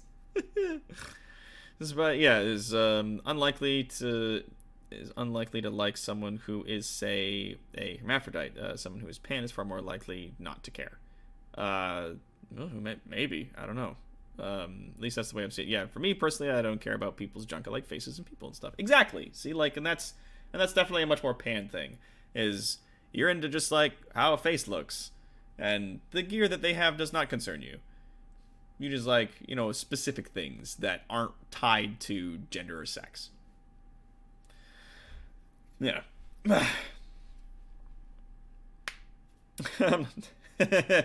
A Miss Piggy thing is like intelligent humans are narcissistic bastards. Yeah, I feel that. Though Miss Piggy was wildly narcissistic, mind you. Bi and pan are largely interchangeable now. Yeah. Well, anyways, getting back onto what I'm talking about here. So when to fill in the details is definitely a thing that it's like, and it varies from player to player or from DM to DM, and like when you want to fill in your, like, to put in the work to really like plan out a dungeon and put in the loot and figure out the stats for all the monsters and how many monsters are going to be in there, because you have to be very careful with your players in building a dungeon for them that will be challenging but not completely fucking destroy them and not also be a cakewalk. So like it's a lot of math work that comes into doing that stuff, and it can be just very, very difficult. So there's a lot of work that comes into like suddenly getting into the finer details of like building a dungeon and doing stuff like that. So a lot of the times I will leave that stuff till like the last minute, to be like, are we sure that these guys are going in here? We're sure they're going into this dungeon? Cool, I'm gonna make this dungeon. Like, this dungeon is gonna be definitely on the map somewhere, like, is a part of the main plot line that these players are interested in and are following. Cool, so I'm gonna do this like a week or two in advance. But when it comes to like random encounters and stuff like that, sometimes like remember the orcs, I'd planned an encounter with the orcs in their village, and I gave everybody stats there, and I planned it out, and I set it up and everything like that, but I fully understood that despite the fact that it was a part of the main thing, that it might not turn to combat. That the players might decide to try and talk it out instead, and they did, but it ended up still being combat, just in a different setting. Like, that was one of the outcomes we had, was they still had to fight him, but it was in, like, a makara. It was a fight to the death. So then I was like, that's gonna be our next game, and then built an arena, like, to go, like, find fucking, like, tabletop things for an arena that I could put together that, like, cost me a couple of bucks to buy off of the... And Roll20 is fucking awesome for that. They have so many resources that you can get into, like, the shit that they've got, just in general, like, if you don't have you know, some assets within your library that you brought in, you can go to premium assets, and then you can just search for stuff like arena, arena. There we go. And then it's like, oh, look at this. It's a fucking huge. It's a huge arena, and it's from like a Conan thing. And then I can go down and look at it, and it comes with like a bunch of areas, some of which are arenas. Oh, look, there's one, and then you can just like, there's another one. Oh, 10 by 10. Good. Oh, Conan the Barbarian Arena. What? Oh, it's what? Oh. And then and then you can pay. Was it like fucking $10? Yeah, $9.99 Canadian. And the author is Modifius Entertainment, who do a lot. And then boom, you have all these maps, which can inspire you also to create all kinds of other cool shit. And then if I need like camp stuff, not only can I get like, it shows me the things from my library that like the orc chieftain that they were talking to. Some people might know who that is. But there's that. There's also like a boat and some stuff from like forest campsite stuff like that I've purchased. So there's some things that I've purchased. And then here's like some other things that you can get online. So here's like maps, and then also just some assets. Like there's like a cart. You can be like, that's like a cart of shit that's over there, or here we go. That's like a, I don't know what that's supposed to be. Here's a log. Here's another log. Here's like a grate you can put on the ground. Like all kinds of cool shit. And there's all kinds of wacky stuff. So if I take this off though, and I go to like, premium assets, and I go for like free assets are a thing that you can look into as well. So like basic undead, you can get all kinds of undead that you can throw on screens. This stuff gets added to like every year. They put more into like, you know, dudes you can just slap onto the map, you know. And you don't have to pay anything for them. But if you're looking for something more specific, I don't have any subscription sets, but my one purchase, I've got several here, but like forest campsites. So there's all these fucking cool assets. Like here's some boulders at day, night, day, nighttime, daytime boulders, nighttime boulders, darkness boulders only darkness boulders. So then like, and you get all these like cool fucking things. So then not only do you get like a campsite that's got some stuff in it right there, that's the same one but at night. You get like some other cool things, and then oh, here's just a forest. Here's another forest. Here's like some stuff that has nothing in it. So here's a blank one that I can then use these assets to specifically build a thing if I'm very specific and I want to look into that. I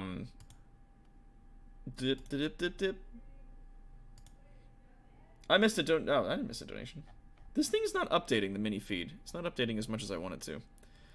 Can you make like a monster range that you need to add or subtract based on, say, the party's first encounter? Yes, that is a lot of improv in the moment. So like, players don't know how much health some of these monsters still have, and you can kind of give them an idea based on it, but it's like if the encounter is a little too easy, maybe, you know, when the monster runs out of health, you'll keep them fighting for like another round or two. If the encounter is really hard and the players that are playing are getting just fucking floored by it, then you can maybe make it so that some of the dudes that you're fighting have half as much health as they originally did when they were going in. So it's still a hard encounter, but it's not unbeatable. And it can be hard to find that balance, man. It's a lot of math up here. You have to like not only configure in the level of the characters that are playing, like the level of their characters and the abilities at their disposal, but also the class like sort of synergy that they're going to have, like all the different classes that are currently at play and how their abilities build off of each other, and then the players that are playing them and how they are going to play those characters and whether or not they're going to be helpful to each other. Shit like that. So it can be hard to figure out how good a fight's going to be like immediately. You can create like a lot of chaff, like a lot of, you know, crunchies, monsters that are small and easy to kill, and then just like put more of them in if the people are having a good time. You know, stuff like that. We're at 100 now. Did we get a donation? Oh god. Oh yeah, we are at 100. We were at 100 yesterday. Yeah, we reached that yesterday. Through the donations that we had. We got to 100 from the donations that was from Salt and Phoenix with his $20. And then Casey slapped in $50 a little while ago. Yeah, it's gone. It's on the up and up. Do you have plans for ancient magical artifacts? I've been building this whole system for these semi-sentient magical artifacts that choose who can wield them. Presently, I'm doing something a little bit different. Hello, Nail Bunny. Good to see you. What's up? Hello. To answer your question, Rainer, I don't have plans for like a big magical artifact thing. I don't often let players build in super ultimate power that they can find later on in my campaign. If I want to give you cool things, I will give you cool things. Don't worry. There will be cool things in the world that you will find that will be cool, and you can have them. I'm not going to have my like, you don't have to add magic items into my campaign. They already have it. A lot of the magic items and stuff like that come in the early game are going to be gifted to you from the king, obviously, to ensure your success, or at least to ensure the ease of success. So that's a thing.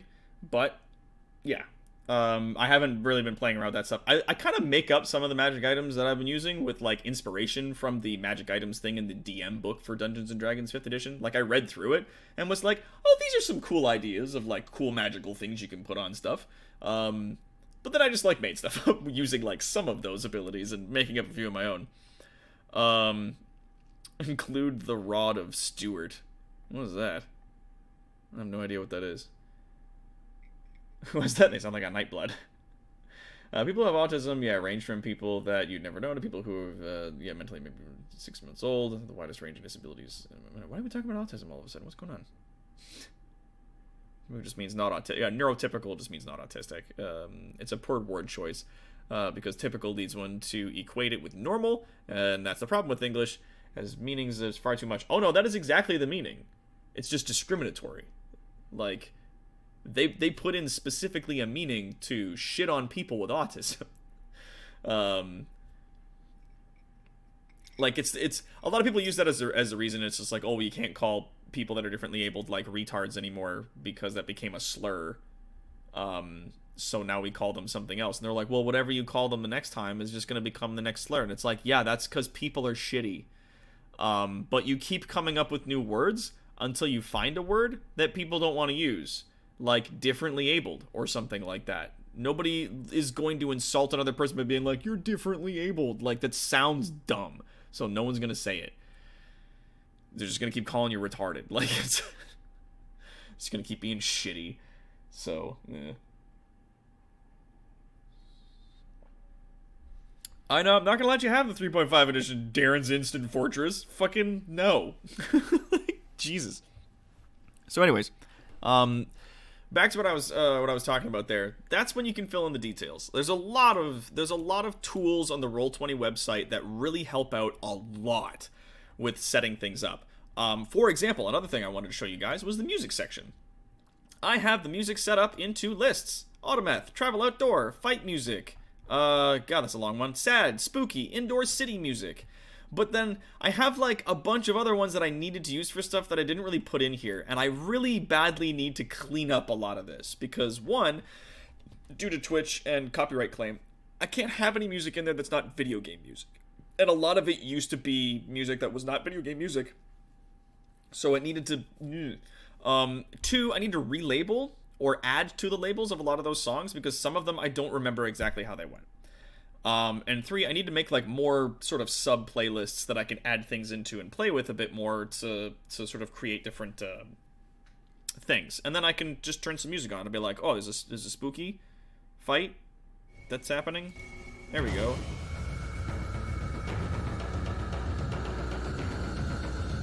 And then I can like put this on loop. It's already on loop. This was one that I was using at one point. I can't remember what we were using this for.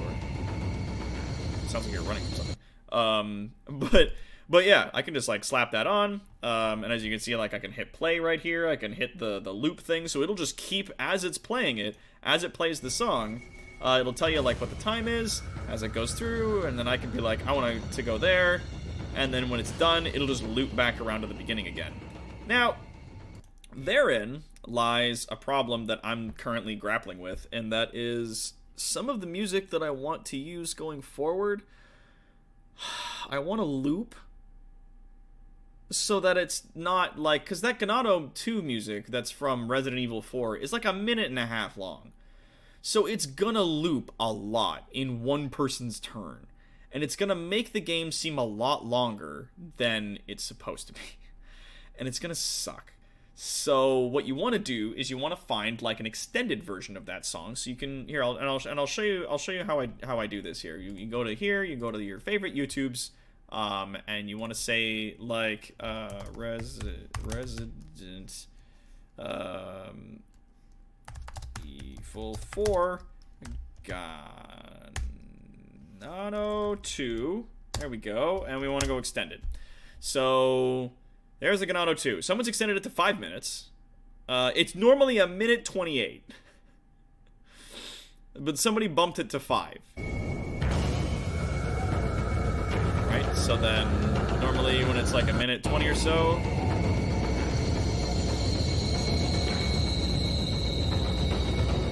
it just keeps going. And see, like 5 minutes, definitely better than a minute and a half. So it's gonna be better for that kind of stuff. Drawback is you're taking YouTube quality audio, so your audio is gonna suck a little bit. It's gonna be just a little bit shitty. But then, do you want to put in the work to make sure your audio is just that little bit more crisp? If it's just going to be playing very silently in the background, just as mood music, right? Like, you don't need all of the specific little details of the song, you just need the kind of general mood. So, like, I have a lot of this music that I bought from iTunes, and I could, like, put it into my Adobe Premiere Pro, and I could loop it myself, and I could extend it out to, like, 30 minutes or something like that, like I want to. And then export it, and it's a nice high-quality MP3, 30 minutes long, right? Like, good music. But yeah, my journal and jukebox have far too many folders. When I finish the Zelda game, I'll have to screenshot the number of maps, sheets, and things. There's so much shit's in there. Yeah, that's some shit, dude. But it's like, there's all that shit, right? Like, I don't know. I'm kind of on the fence on what I'm going to be doing here. Since this is a short campaign, I'm assuming you think I'll be able to learn some things watching as an almost noob. Absolutely. Like, I'm still going to be sort of, going along with it. You guys can ask questions like after game, or during. Maybe we'll do another one of these streams at some point. We can talk about a lot of the stuff that I've been doing here. I had a DM give me one after I wanted not to. I proceeded to fire it out of a horse crossbow and say the command word 30-foot magical stone tower traveling 300 feet per second, or 329 kilometers an hour. I warned him. Oh, man. And everybody's going on about it. He's like, you will give me an egg. I require an egg.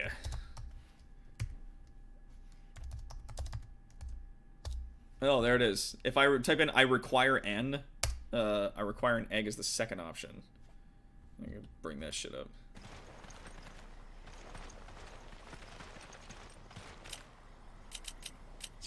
You will give me an egg. It was in your best interest to assist me.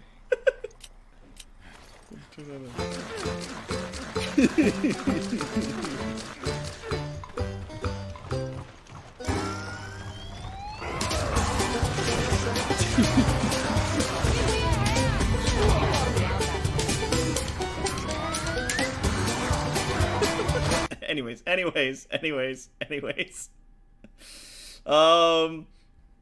And thus it is fully explained. Yeah, because like in the sort of the mercenaries mode on Resident Evil 5, you can play as other characters. You could end up playing as Wesker and Jill, because they had character models in the game that were wired in and everything, so they could, play them as additional characters. So you could. And so they gave them additional voice lines like, give me that ammo, or I need that gun, or give me an egg. And like the guy who voiced Wesker was just like, I'm sitting there in the booth going like, you will give me an egg. I require an egg. And I was like, I don't have any idea what the fuck this is about. And then I played the game and I was like, oh, there's eggs. It's very funny. Oh yeah, there it is. There's Wesker say what? I require an egg.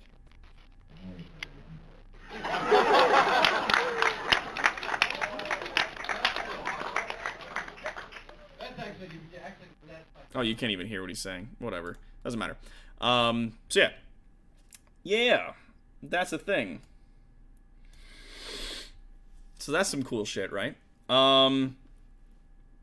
Wesker's the fucking best, yes. Albert, the world's biggest douchebag, Wesker. Oh yeah, and then somebody, like, went through a whole fucking pile of shit to get enough rotten eggs that you could kill Wesker in the last fight using only rotten eggs. Which is, like, an achievement that you can get, and it's such a fucking pain. But it's a thing. It's a thing that you can do, and it's its own fun. Oh, there's eggs. Talk 2020. I played the game and I was like, oh, there's eggs. Oh, I get it now. So yes, that is kind of the stuff that helps you prep. Additionally, I've put sounds in on this board, which I've been working on this week to sort of like slowly build some stuff to add to it. And this is not something that you need to do, but back when I initially got funded to do this, part of it was not only the subscription for the website and the cost of the books, but it was also for the Stream Deck. And I was like, if you guys get me a Stream Deck, then I'm absolutely going to run a D&D campaign, because it lets me do the voices of, like, say, Bone Daddy. Bone Daddy. But it also lets me play some sounds now out of the Stream Deck, which used to only be available by assigning them to numkeys, which they changed a little while ago, and I'm so happy that they did, because holy crap, it was such a pain in the ass. Oh, you activated a spell? Is that what that tiny noise was? I heard like the little whoop. Yeah, you get fucking magic missile. You cast. It does 4 force damage. Thank you. Appreciate it. Hold on. Wait. Hold on. Yeah. Cast a spell. But yeah, I'm putting in like cool sounds for different things. Like if somebody shoots an arrow and then maybe it hits a guy. Like just cool shit, you know, the hammer. There's Artie's hammer for his character. It's very quiet for me right now, but I think it's just because I have I turned my volume like way the fuck down. Because some shit was really loud for me. But then, the chain whip. I had to make that one because there's no chain whip sounds that I could find, like, anywhere. So I had to just combine chain and whip sounds into a thing. There's, like, fucking sword. And, maybe you hit some armor. I hit some armor again, but then you stabbed him.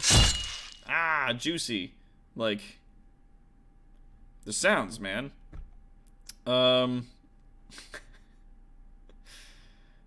Man.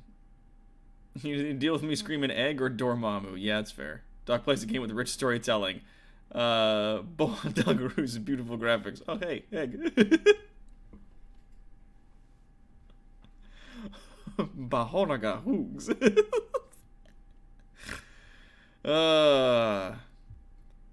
Juicy. Doc 2020. Artie's hammer, which despite appearances is not Mjolnir. Yeah. No, it's a giant two-handed Mjolnir. It's awesome. And then I put in like some magic, so like the bell sound I got for when fucking the Illithid casts her necromancy bell spell, and then like the Eldritch Blast. Like, and that's for people that like Ghostbusters will know exactly what that is. But then there's like other ambient stuff like footsteps. You guys are going to place. There you go. And then like, here's some but then the place that you're going is like is wet. You got to get like into some ankle deep water to continue here.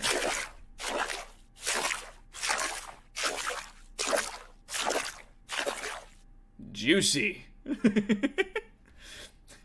Calling wet road conditions juicy gets a bunch of people fucking mad for no damn reason. But yeah. So yeah. Yeah, so Stormbreaker. The two-handed Mjolnir. Stormbreaker. Honestly, yeah, the way I would have built Martis using the Rune Knight fighter subclass, I would be playing Immigrant Song in the back of my head constantly. The roads are moist.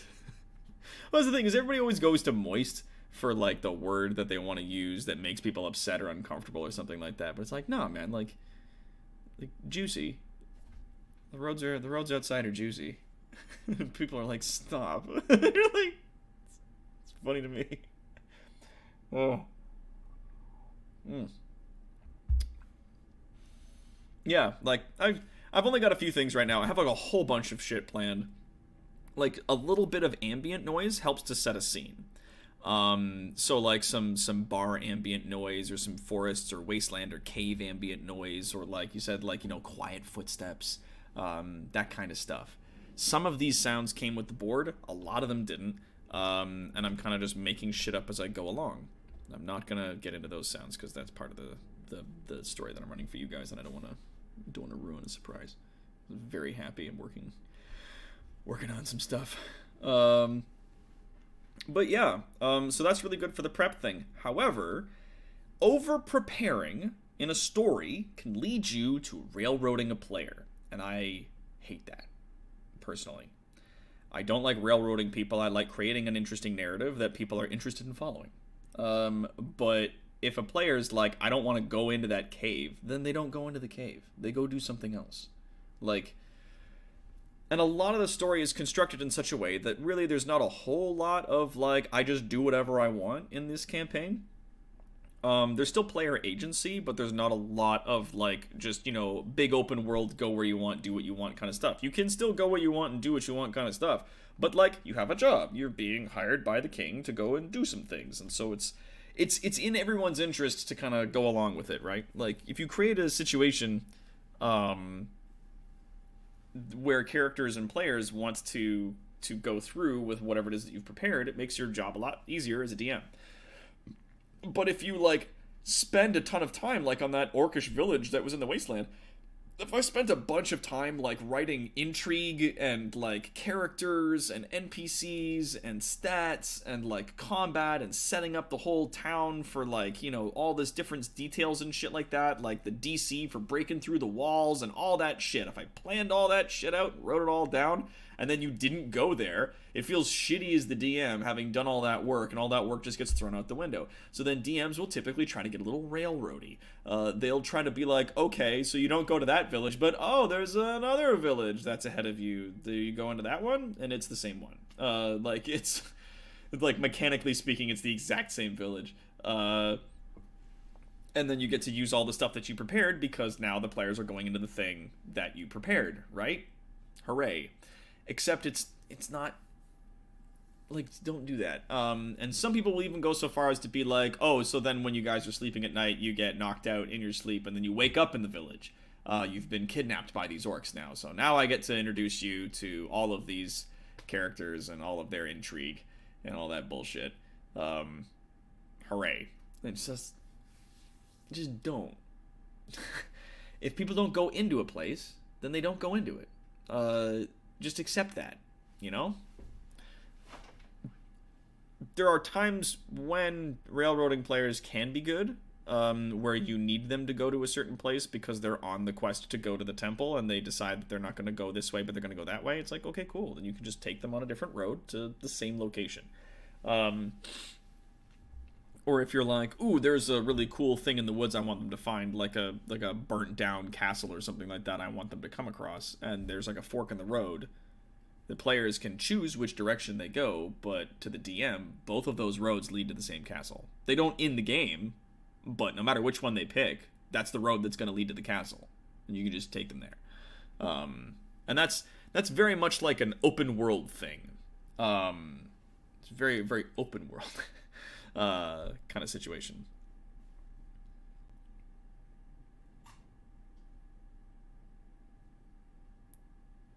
Yeah. No, Rainer and Esteban definitely got in because when we had that on as a donation goal, the two of them made, like, huge donations. They were largely the people that donated the most, so they were in. And then other people are based on, like, how long they've been in the community and other stuff like that, because this is a community game that I'm running for you guys. So this is based on, like, how long you've been here, how much you support, and stuff like that. But it also has things like, do you have a working microphone? Do you have a stable internet connection? If you're playing with us, is there going to be a lot of fucking noise in the background? you know, you need to have all of these things sort of hammered down. You need to know how to play D&D at least a little bit, and you need to know how to use the Roll20 website without me telling you. Like, go figure it out. Go watch tutorials. Learn the website. Figure it out. If you have any questions, you can ask Artie. He knows how to use this website way fucking better than I do. But I don't want to spend a portion of our show doing tech support for you and explaining things that are basic. Like, advanced knowledge, absolutely, ask questions, but, like, basic things like, how do I play D&D now? It's like, no, this is a show. At the end of the day, despite the fact that I'm doing this with you guys, and this is going to be a community game, it is a show, so it has to be entertaining. The people that I put in here, like, I know that Rainer and Esteban and our third player that we've brought in now, Keldaka Gray, have all these things down. Stable internet connection, good microphone, God, was it like a working knowledge of D&D, a working knowledge of the Roll20 website, and, you know, they go well together. Like, they're not, you know, fucking, like, top keck, A+, amazing, you know, improv artists, but they're not boring. And I know that if I put them in a pot together, it'll make some stew, and it'll be great. So, like, yeah, there's a lot of cool stuff there. And there's, like, a lot of other people that I'm considering, but it's like, are they members of the community, or are they other creators that have just been with us for a while? You know, have they donated a lot? Have they, you know, those kinds of things? Because I want this to not only be a show, but also to be a gift back to you guys of the community for being so supportive of us here at Evil Incorporated, because there's no way that I'd be able to be living here right now if it was not for you guys supporting me, giving your actual real-life money, keeping me going. Largely also why I accepted that, like, you know, for $2,000 would you wear a maid outfit? It was like, yeah, I need to pay my rent. And I need to pay my rent more than I need to give a shit about whether or not people see me wearing a maid costume. Like, that's not a thing.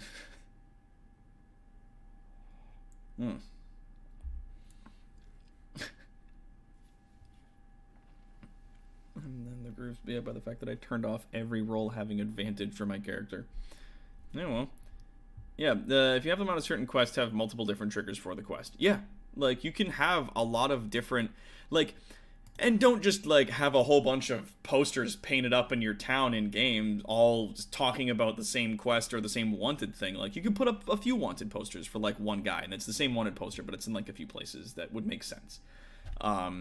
Or if the players miss the wanted posters, then, like, maybe while they're sitting in the tavern, a couple people might be talking to themselves, like, between themselves, and maybe one player will overhear these two guys, like, talking about, you know, Rickety Jim, or Reasonable Thomas, this person who's out there, the highwayman who's been robbing people. Reasonable Thomas.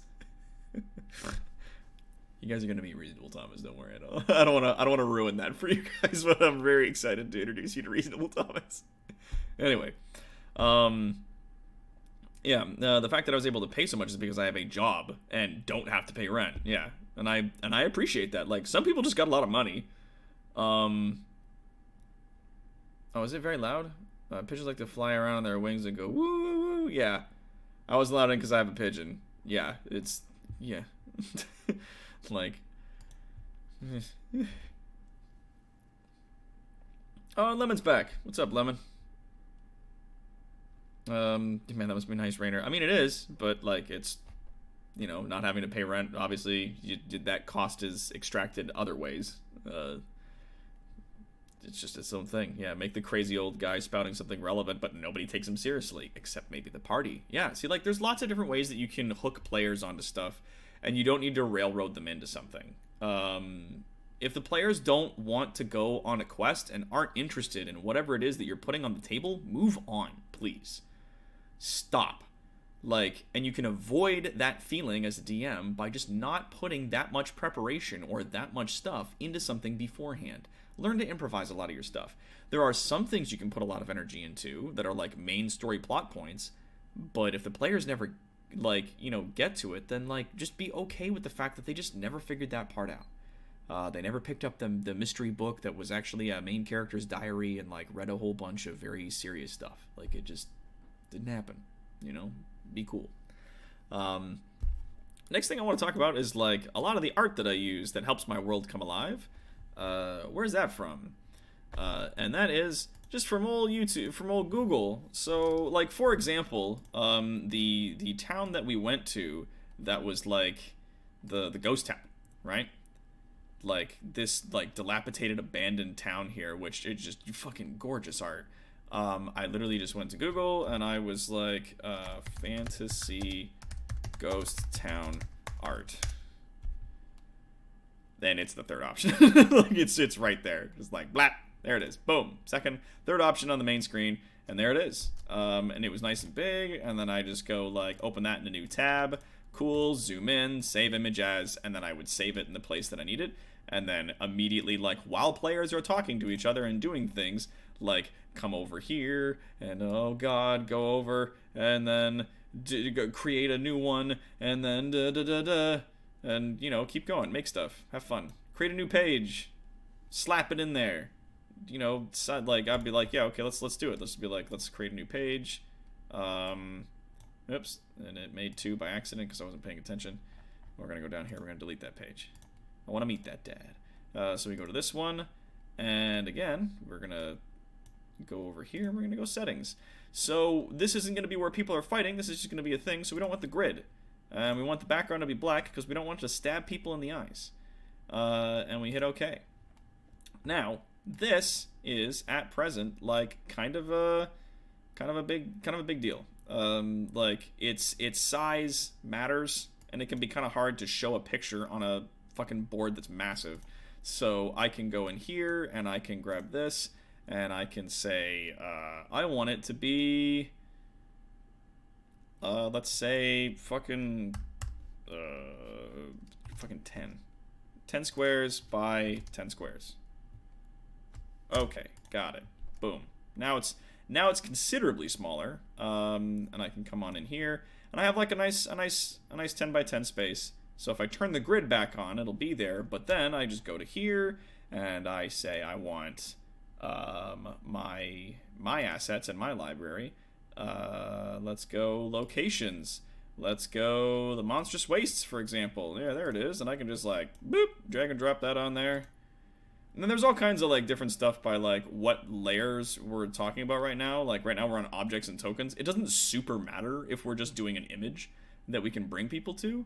But we can, like, take this, and we can Control X, right, I guess, or whatever. We can just go to the map background layer, and we can slap that in there again. And then let's move that up into, like, the corner, right? Kind of, doesn't need to be exact. And then we just grab that up, and then, boom! There it is. Abushki. There. Monstrous Wastes. But then there's, like, all this extra black down here for no damn reason whatsoever. So if I wanted to, or if I cared, I could just do this. And I could drop the height by like 4 blocks, so now it's a little more trimmed up. Drop it by like another 2 blocks. Boop! There. Well, now it's kind of like weird and wide, so I can go like up 1. Okay. There you go. So now it's there. It's kind of, sort of fits. And it fits. It fits. And then there's like a little extra on the back and the side over there, and maybe I can like fix that later if I want to. But as it stands, this little test that we did here, it took me like 2 seconds to make. Finding that picture and then uploading it into here and then creating a thing and dropping it in, like, took me almost no time to do. And I can do it while, as you can see, I can do it while talking to people. So sometimes I will create the world as people are exploring it. Because if they go, oh, I want to go in this particular direction, I can say, okay, I'm going to take you in this direction. I can't do this page currently on. Please switch to a different. Oh, I can't because I'm currently on it. I can just be like, all right, let's go to this one, and then we'll go to this. Whoops. Go to the wastes, and then I'll go here on settings and delete that page. Pop. Done. It's gone. And then back to the old map here. It does keep your zoom options, which I'm not thrilled about, but it happens. So yeah, you just get a general idea. Also, if you're DMing your players, you can choose where they're looking. So if you want to be setting up this stuff in front of them without letting anyone see, and then move them into a space that you've just created, like the marketplace inside Automath, you can do that. But you just got to remember to bring your players with you whenever you go to a place. You don't want to go somewhere and then forget to reveal it to whatever's going on. So that's fun. Yeah. Google and artists. Yeah, that's another thing. There are some lovely artists that are a part of our community that we use to create art for our wonderful characters.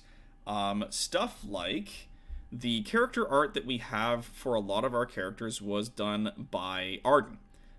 He does really awesome stuff. He does fantastic work, and we've used it to create like a lot of the stuff that we have for these characters. Excuse me. For example, there's Gowl. There's Zephyr right there. There's Cyaces. There's Gowl's like icon. There's Martis with his whip. There's the Leshen. There's Ophelia. Like, got some skeletons going ooh. This makes me laugh. Just a bunch of skeletons going ooh. Anyway, but yeah, so like all these character arts were done by Arden.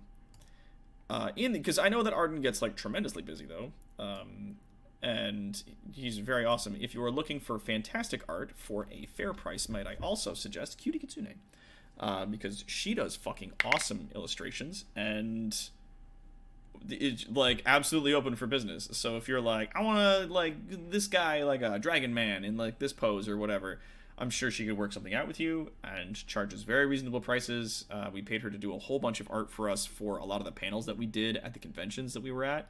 And she did just a phenomenal fucking job.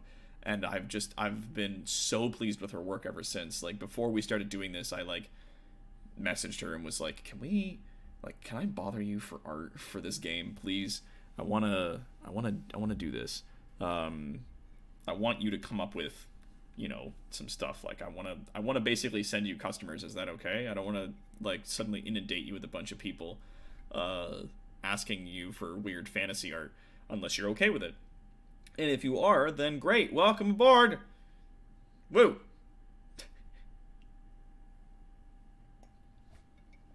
And that's the last of my big mug of tea. Hopefully talking this much and being this energetic is going to burn me out before the end of the night. So yeah, that's where I get the art from. And then in terms of like the last few things that I want to talk about, like where my characters come from, a lot of them are characters that I sort of imagine when I'm listening to music. They're characters that are based on some people that I've met or know. Or they're characters sometimes that are used from other campaigns. And that is tremendously common. Like there are characters that are currently in the like Adventure Zone Wiggenstaff game that Travis McElroy is running, and he loved some of the characters that he had from his previous games that he brought them in as NPCs in this game. And like there are characters in this universe that were characters I played from previous games. So, you know, it's just a thing. You can figure it out. Just 216 frames per second. I is lay broke. I feel you on that, man. I'm checking out the owl picture Cutie made for me for my birthday. It's so good. Hell yeah, graduation is awesome. Yeah, it's so cool. Fucking love that show. Those boys are great. But like, for example, one of the characters you've actually already met, and that's Goober the Goblin. And his frog that sits on his head, Gobble. It's Goober and Gobble's Emporium of junk. That's in the marketplace. That's in the game. Goober actually was a goblin, and the reason why I voice them like I do is the very first game of D&D that I ever played, my brother ran. And I was playing a sorcerer. It was D&D 3.5, and I was like 18. And it was me and his buddy, and it was just the three of us. So he was running a game, and it was me and his buddy. Excited, panicking. Yeah, get some money. Get that money. So yeah, that's what's up, man. Yeah, don't worry about it. Like, ask her what it would cost for whatever it is that you want, and you'd be surprised if maybe it's in your price range. Like, not all artists charge like hundreds of dollars for fucking like a still.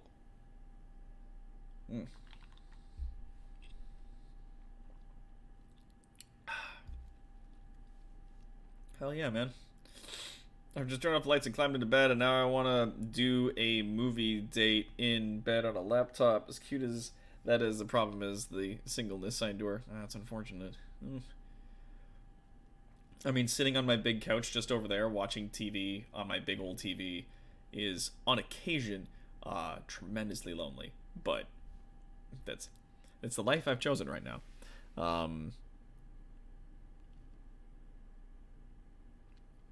Yeah, can't let my fellow party member go without art. Well, it's entirely your call. Yeah, I mean, it's your go.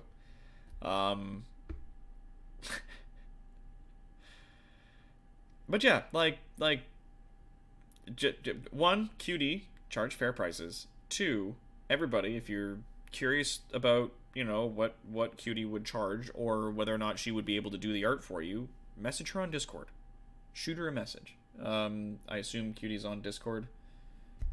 I mean, I'd imagine so. Or you can just DM her here on Twitch. But I think... yeah, she's on Discord. Shoot her a message on Discord. That's what's up.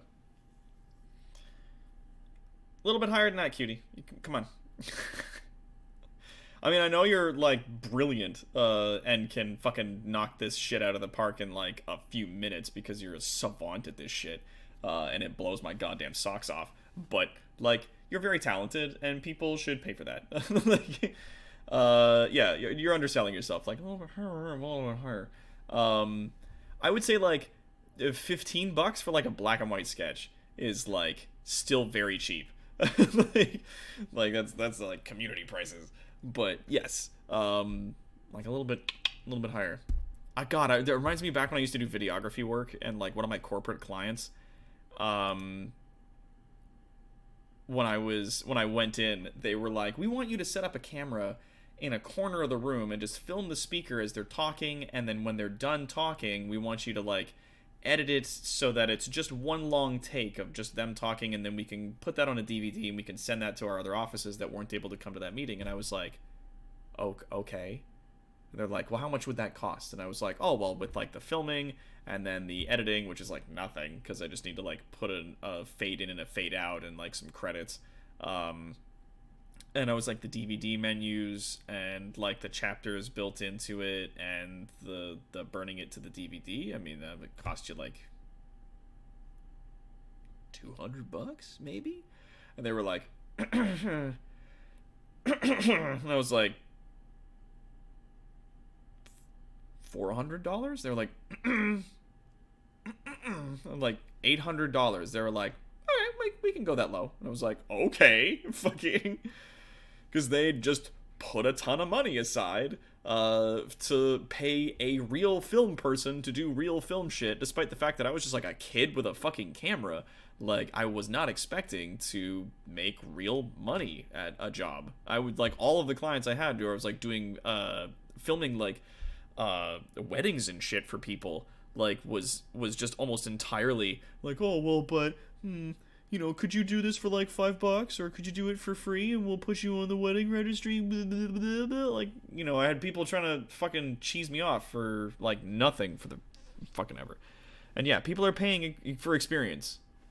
Yeah, $45 to $50 for a full body, full color drawing of a character is lowballing it. That is low end art in the online community. People that are doing considerably less than that is nuts. But yeah, a quick black and white sketch, just a quick sketch of a character is $15-20. If you just want to do a head of a person, just a mugshot, then you're $30-40. But full body color drawing of a character is $50. Yeah, people are paying for your experience, your talent.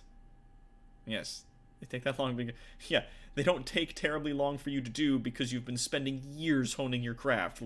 A brilliant carpenter who's able to bang out a fucking rocking chair in one afternoon doesn't get paid less. They get paid more because they're able to bang out more amazing fucking rocking chairs than the people that are just sort of picking this up. They make more money because they're experienced. They can do it faster. They can do it better. Get paid for your work. Yeah. Yeah, well, nice photography for our wedding. $400, yeah, because that was his cost. And he apologized for not being able to, yeah, float that as well. The package we got was about 2K on the low end. Yeah. Yeah, the like $400 would have been like at cost, so like they're making like no profit off of that in terms of like the expenditure. Yeah, then it's like $2,000 worth of stuff on the low end. Ends up being like what you work for. Fuck, there's always a part of me that's like, maybe I could just get back into doing videography and like filming business stuff and maybe. I mean, I got the equipment for it, and I wouldn't have to worry about, like, DVD menus or anything like that. Everybody just does digital shit now. I could just give it to them on a cheap thumb drive. The evolution of the market. When it comes to getting paid, yeah, Harlan Ellison said it best in a video on YouTube called Pay the Writer. It says all of you should watch it, seriously. Yeah, I'll look into that. I mean, if I've got time. They're paying for your talent because they don't have any. Yeah, if they had the ability to fucking knock those out of the park in that amount of time, they just do it them fucking selves, but they can't, so they're paying you for it. Oh yeah, he didn't make a penny and was surprised when I had arranged for him to have a full dish in his seat. Well, good. That was good on you, Kaldaka. Good man. Yeah. Always try to, like, compensate your artists if you can't pay them at the very least. A lot of people owe me favors, and I know a lot of people favors, so it's... Arts community definitely trades in that. But yeah, a lot of characters that I create for this come from a lot of different places. Some of them are just people I make up on the spot. Some of them come from previous campaigns. Some of them are characters that I've had in my head for a really long time. I've been looking for places. Like Bromo Nubs was from a previous campaign. Goober the Goblin was from when, like I was just saying, my brother was running a D&D game, and I was... like, it was my first D&D game, and the first encounter we had was a bunch of goblins that came out of the woods. And I was like, oh shit, there's some goblins. And I had no idea how to interact with monsters. I'd never played one of these games before. But my character I was playing was also largely oblivious to, like, the world at large. So it made a lot of sense that my character walked out of the woods and was like, hi! And one of them pulled out a dagger and went, ah! And then another guy shot a crossbow and put an arrow right through his hand. Like, it was like, ah! Like, it's, you know, it was very, I was like, why are these goblins so mean? He's like, because they're goblins, dumbass. Like, what's wrong with you? And I was like, that's fucking great. And so then I ran a campaign. So no, I guess that was technically my first campaign. I ran like 2 games for some friends playing 4th edition, like, fucking way back. When 4th edition had just only come out like a short while ago. I'd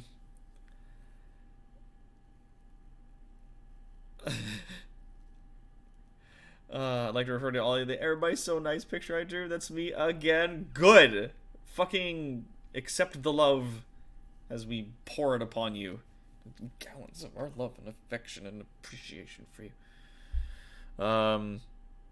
So yeah, most of the shops in my towns are populated by characters I make up on the spot. Yeah, when you make up an NPC or write them down, you just get a free dude for your toolbox. Yeah, like, making dudes up is fun, because you get, like, some really interesting characters.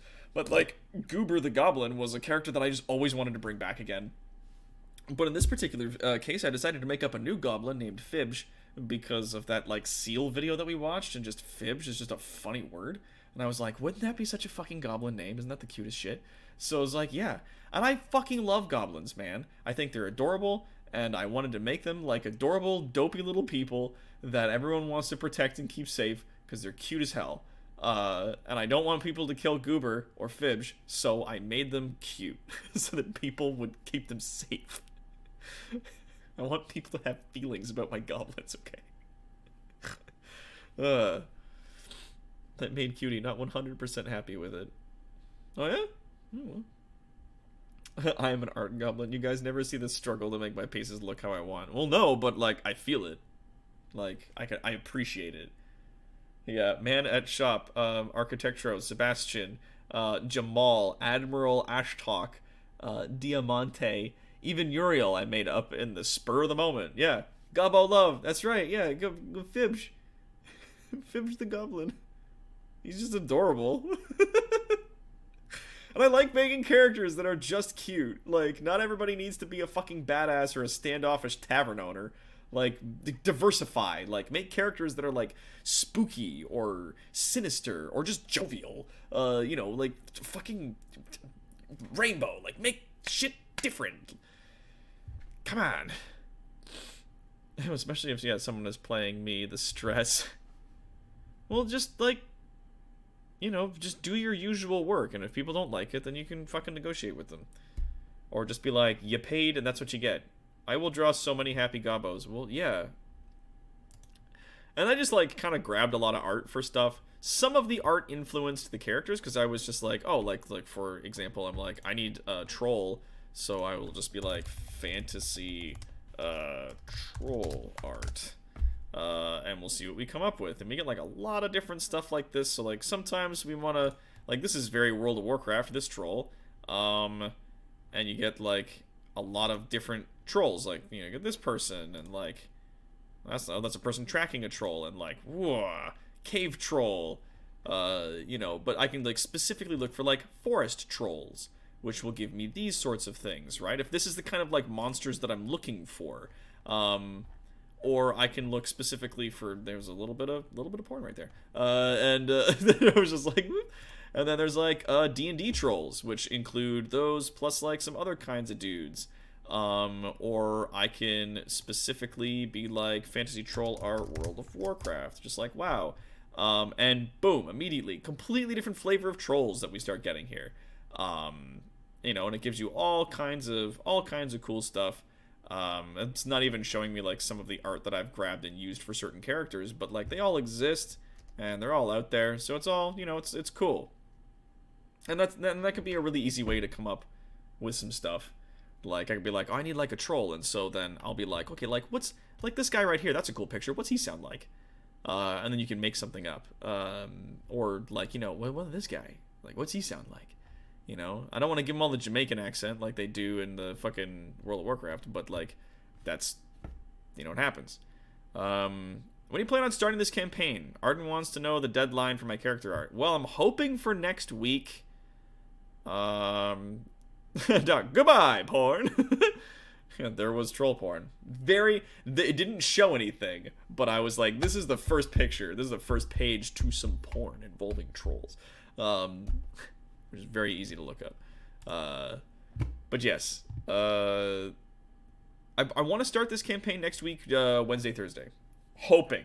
Might have to postpone another week, depending on who I can find and when they'll be ready and stuff like that. So we'll see what's up. Yeah. Hello, I am happy new friend. Buy my porn. But yeah, so, like, characters can come from all different kinds of places, and I love making new people and different folks and just, like, building some shit up. No, you cannot avoid Rule 34. You were absolutely right, Clay. You can't do it. So now, I've run out of things to talk about on my list here of, like, shit that I wanted to discuss. I've been, yeah, my changes might not be saved. Okay, that's my login and password. I was migrated to a new version of Incarnate. Oh, I got a confirmation email, which I'll go and get just now. Let's go look at that. Confirmation email. Jesus Christ, there's a lot. So I'm confirming. And it is now a thing. Cool. Login. Ding. And now it's a new thing. Cool. So I can be like, let's open this one. And it'll take a minute, I guess. Whatever. Yeah. I kind of run out of things I wanted to talk about, so what do you guys want? Do you guys have any questions or anything like that that I might be able to answer for you in this setting without spoiling anything? Yay. Look at all this shit. And there's still all, like, the usual stuff over here, like stamps. Look at some stamps. And there's, like, trees and the wheat fields, radiuses and densities, and all kinds of cool tools you can play with in order to make maps, which is gotta make maps fucking awesome. Don't be afraid to explore and build some shit. It's awesome. But right now, like, largely the bigger maps, like the world map I've made, and I've also made the Automath. So, like, these were the two big areas that I needed to make with this setting. If more come up, I can make them, but largely it's going to be just like you go to, you know, maybe the Living Mountains, or like Vergacall, or the Black Isle, or the Green Island, you know, the Green Isle, or something like that. And I'm not going to do like a closer version of those areas. Maybe I'll just like, you know, give you setting images like I would do with Automath, where it's just like, oh, you're in the market in Automath. So there you go. You get like a setting image of that stuff. We'll see. Depending on how intricate the plot line gets within those locations, I might do closer maps of those places themselves, where you guys can spend lots of time exploring and doing all kinds of cool shit. So yeah, what other questions do you guys have? Can I request to be an NPC? Tonberry, yes you can. I've already got plans to have you in as an NPC, though I'm not entirely sure where. I don't know if you... I'm gonna have a look at my notes now that, you know, it's not on me here. Twitch subs. I know that Sasself was keeping a lot more stuff.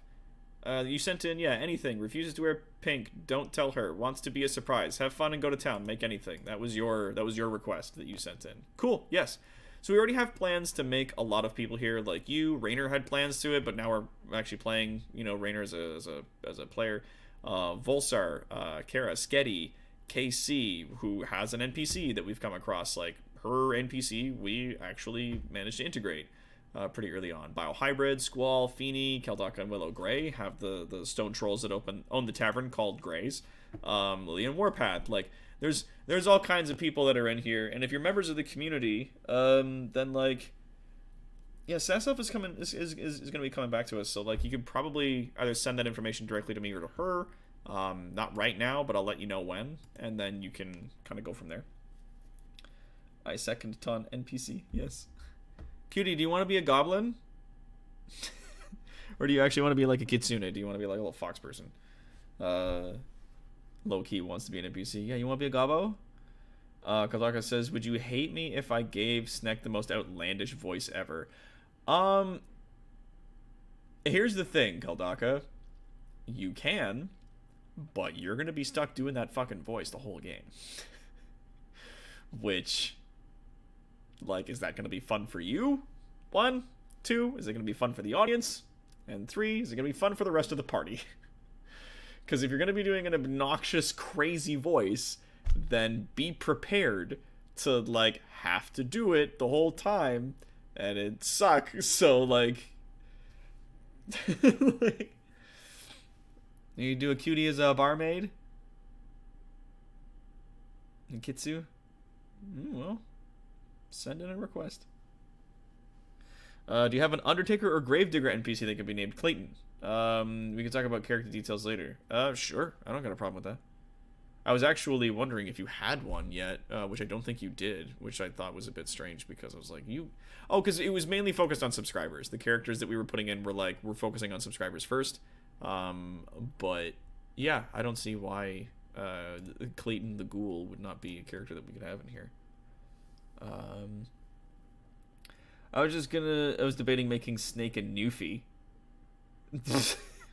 I mean, you could, but Alexa Garden is too busy right now. Yeah, he's about a month turnaround time for any commissions. Woof.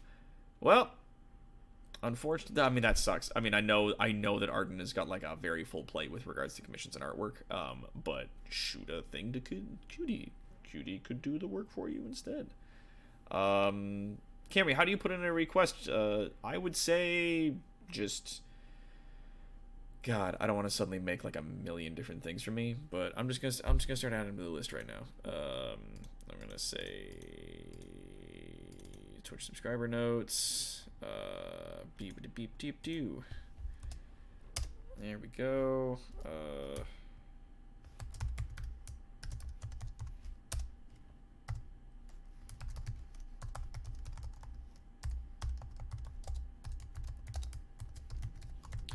There we go. And you can just, like, you can do as much or as little, like, Gravedigger / Keeper named Clayton. That works.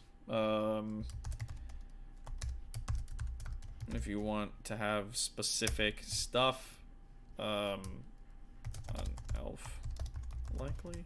There you go. If you want to have like more specific things, feel free to send them to me, and I'll do my best to add them to the list. I can't promise you when they're going to get into the game. I can't promise you that. But yeah, if you want to like shoot me some stuff on Discord, I'll just start adding them to the list. And this weekend I should be wrapping up the majority of my sound work, and because I've already got like the side campaign planned in my head, but it's just like finding maybe 1 or 2 more players. Specifically, I'm looking for women in our community that would be able to join us, but it is hard to round out a team in terms of diversity when not a lot of people in our community are women who have the ability to do this. So yeah.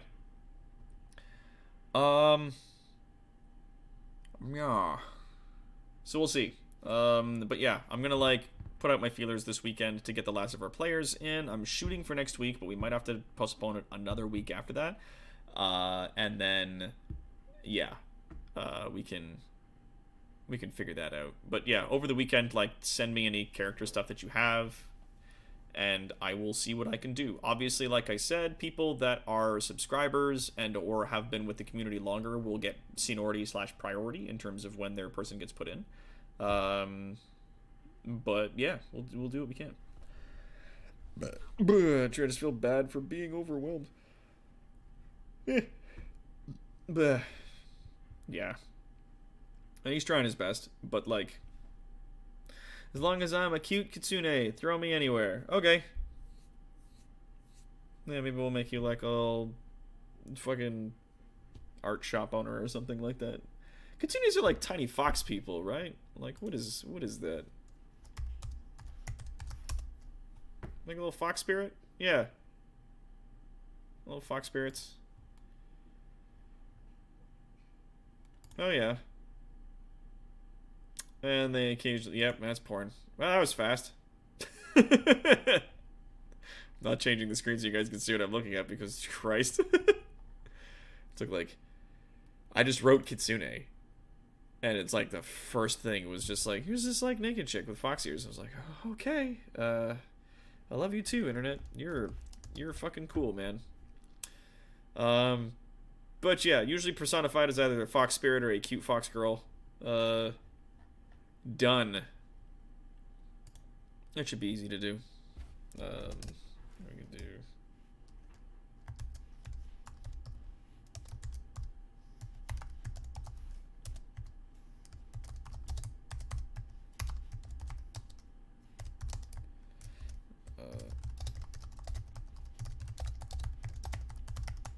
Cool. And also, if you send, I'm not always going to accept whatever it is that you send in. Like, usually just keep it basic or amorphous is, like, the best way for me to just be able to drop you in somewhere. 3 steps to porn. But if you're like, I want to have this person with this big, crazy, like, sprawling backstory, I'm going to be like, probably not, because I've got, you know, like, it's harder for me to fit your NPC into the narrative the more details you give me. But if it's like a gravedigger / keeper named Clayton, like, I can drop that in next episode, like, but a lot of them like I can find places for, and then I can add stuff to, you know, I can add details onto them going forward, that kind of thing. That's not surprising.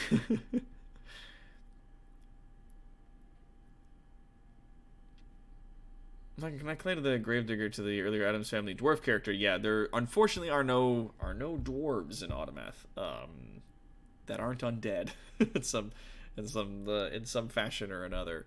There are no, as was said in the sort of overarching sort of universe introduction, that there are no what you would call civilized races in the city. So no humans or elves, no dwarves or gnomes or halflings. All of those civilized, and I use quotations because there are other civilized people, but civilized people, all of them live in the Empire, mostly. They make up the majority of the Empire. Yeah. No, yeah, the Greys were like a rock trust, a bunch of stone trolls, like a mom and a dad and a baby that run a tavern called Greys. And it's Kaldaka and Willow Grey. Uh, yeah, they're very bridge trollish. I think it's very cute. And they got a baby. It's very adorable. We just kind of made it up as we went along. It's very fun. Yeah.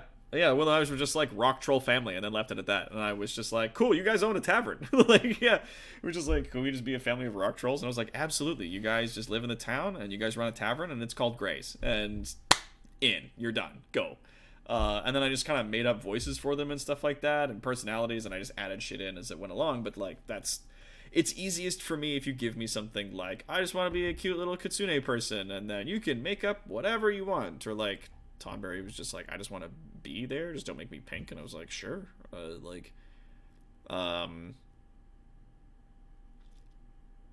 Yeah, I'm not saying that, don't give me details. I'm saying it's easier the less I have. The easier I am to put you into a thing. Hell yeah, we all cute as fuck. Makes me a bit sad we won't be able to get to see Samuel Brightblade, but oh well, because now I get my Dragonborn Sorcerer instead. Yeah, Samuel Brightblade still might make an appearance because I mean we have it now written down, but like you are playing in the campaign, so there's less of a reason to put your NPC in because you're playing here. But like if I need a lawful good human paladin, Samuel Brightblade could easily make an appearance. Like if I don't already have one that I need to put into a scene. Of the, like, God knows how many paladins I've already got planned.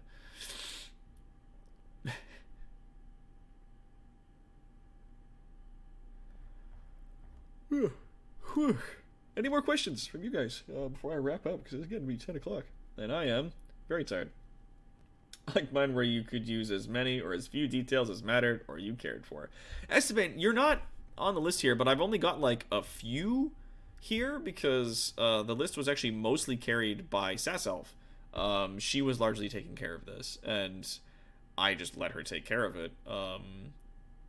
And then we had to take a sort of like a break from doing content together because I needed to like focus on some stuff and just needed to have less people helping me out for a little bit. Definitely bringing her back in. No, cutie, we can't see the troll porn. That's gonna get me content struck. You have no idea what I've got on my screen right now, though. It could be just a ton of troll porn.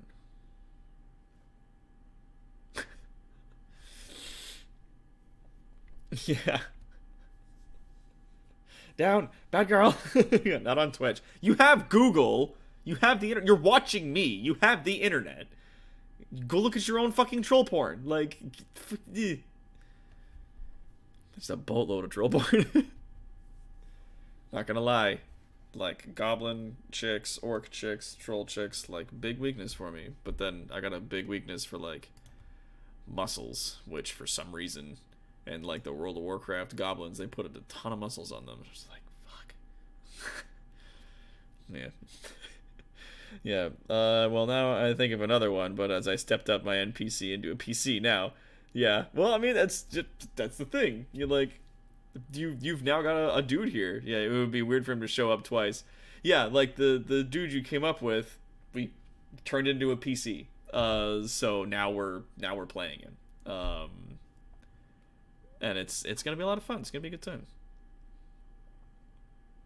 Emily, yeah, turn that back on him for being too creepy. Clay worm lover. Aw. Is it because you subconsciously want to be stepped on? No, Raider, and that's the thing. I'm going to get a little bit personal here because it's late. Without getting into too many details, I am what is referred to as a soft dom. I like being a dom in a relationship, but I do not like degrading my subs. I do not like hurting people or like, causing like undue distress or strain on the people whom serve me in a relationship. So that's the kind of person that I am. I like strength as well. So the bigger and musclier a girl is, typically, not always, typically the more attractive I will find them. Because I find power very attractive. And in that relationship, you know, being a soft dom and have it. It's like very much like, you know how there's that relationship dynamic of like a princess and her knight in shining armor, where like a big fucking dude will like serve a smaller sort of delicate woman kind of thing. It's like that, but switch the genders. There you go. Like that's kind of a way to explain that. And yeah, Clay, not like all the time. Like it's like I've had a lot of relationships where that has not been a factor at all. But yes. Yeah, so it's like a prince looking for his knight in shining armor. If the knight in shining armor was a lady. That's how I try to explain it to a lot of regular folk. And I used to do polyfidelity, which was like myself and several female partners, but it was a closed relationship. Like for the longest time, like for like 3 years, I dated 2 girls, and it was a closed triangle until that fell apart. But yeah, like that's the kind of relationship that I'm interested in. It's just A, not very common, and B, a lot of women who work out a ton, or at least are into fitness, are usually, at least in my personal experience, find it disgusting to date a guy that's in worse shape than them. At least that's all I've seen. People tell me that there's like a huge subculture for it, but I've never seen it. So, yeah, dude, that's my type, is like a knight, like a tall, muscly girl in plate armor. Ugh. Anyway, we're getting off topic. Yes, actually, there is the fucking, who is it?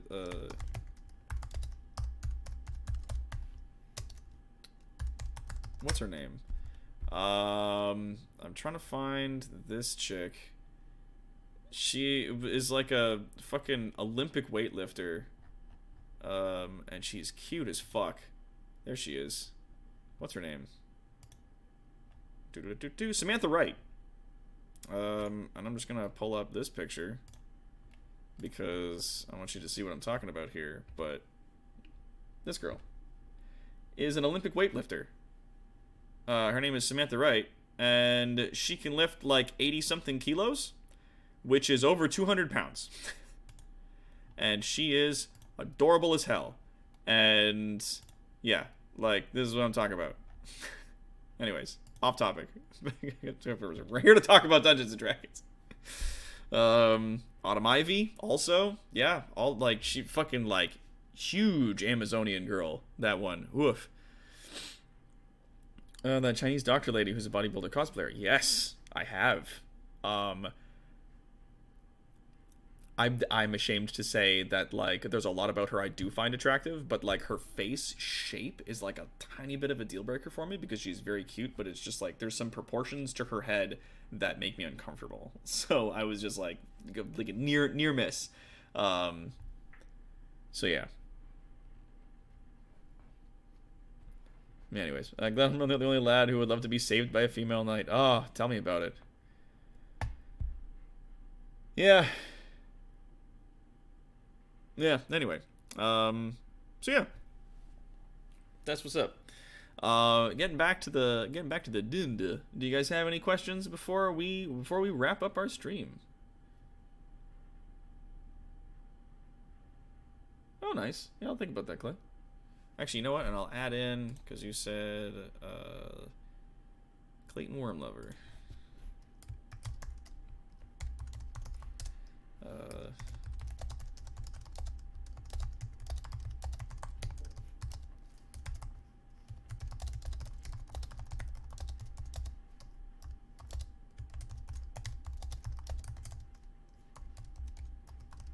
There we go.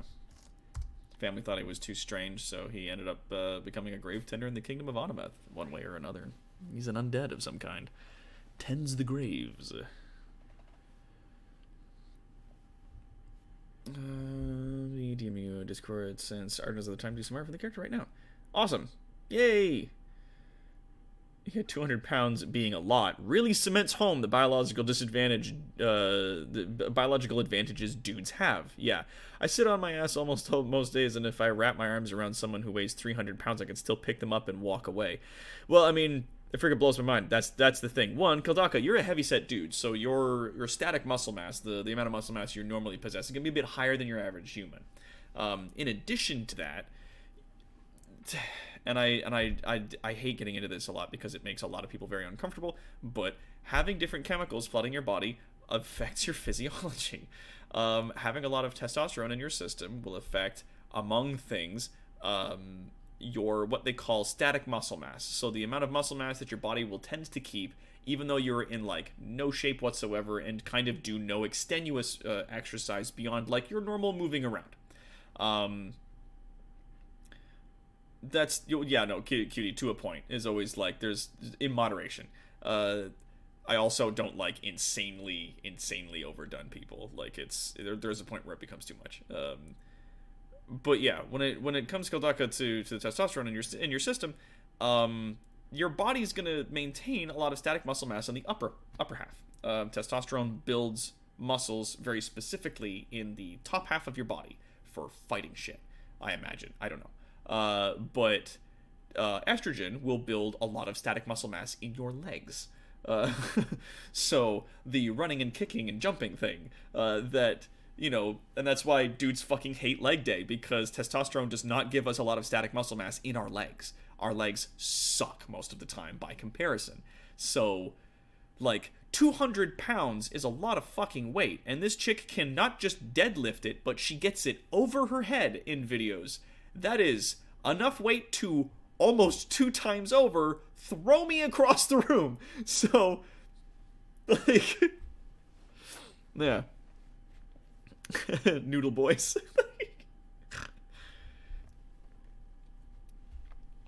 Yeah. I also need to work out more. Like, I definitely need more exercise. Ironically, I have shit upper body strength. I just have huge lower body muscle from carrying my own ass around. But see, that's the thing. Like, heavier set dudes, not fat dudes, but typically people that are a little huskier than normal, will have a lot more, like, muscles in their legs and stuff, because just getting out of a chair and walking around your house and stuff like that requires you to carry, like, hundreds of pounds if you're a big husky dude. Like, you got a lot of shit to carry around. So, like, you know, that's gonna definitely give you a lot more muscle mass in certain areas, but like it will also still build you a lot of extra muscle mass in the upper body, because like you're still carrying around a lot of that weight on your arms and stuff just statically, so you don't notice it as much, but like your static muscle mass for a lot of your body will be higher if you're a bigger, huskier fellow. You just end up being slower in a lot of cases because moving that shit around ain't easy. Ship Steve back to Canada and make Doc exercise. Oh god. I mean, the last time he visited, I was sick as a fucking dog and couldn't hit the gym as much as I would have wanted to. He brought me over an exotic cold from the UK, and I got very sick. Now, only if I could stop eating. Well, here's the thing. Eating is this awful habit that humans have that they need to do in order to survive. And it's a habit I wish I could quit, but unfortunately we can't. If we stop, we die. But what we can do is eat better.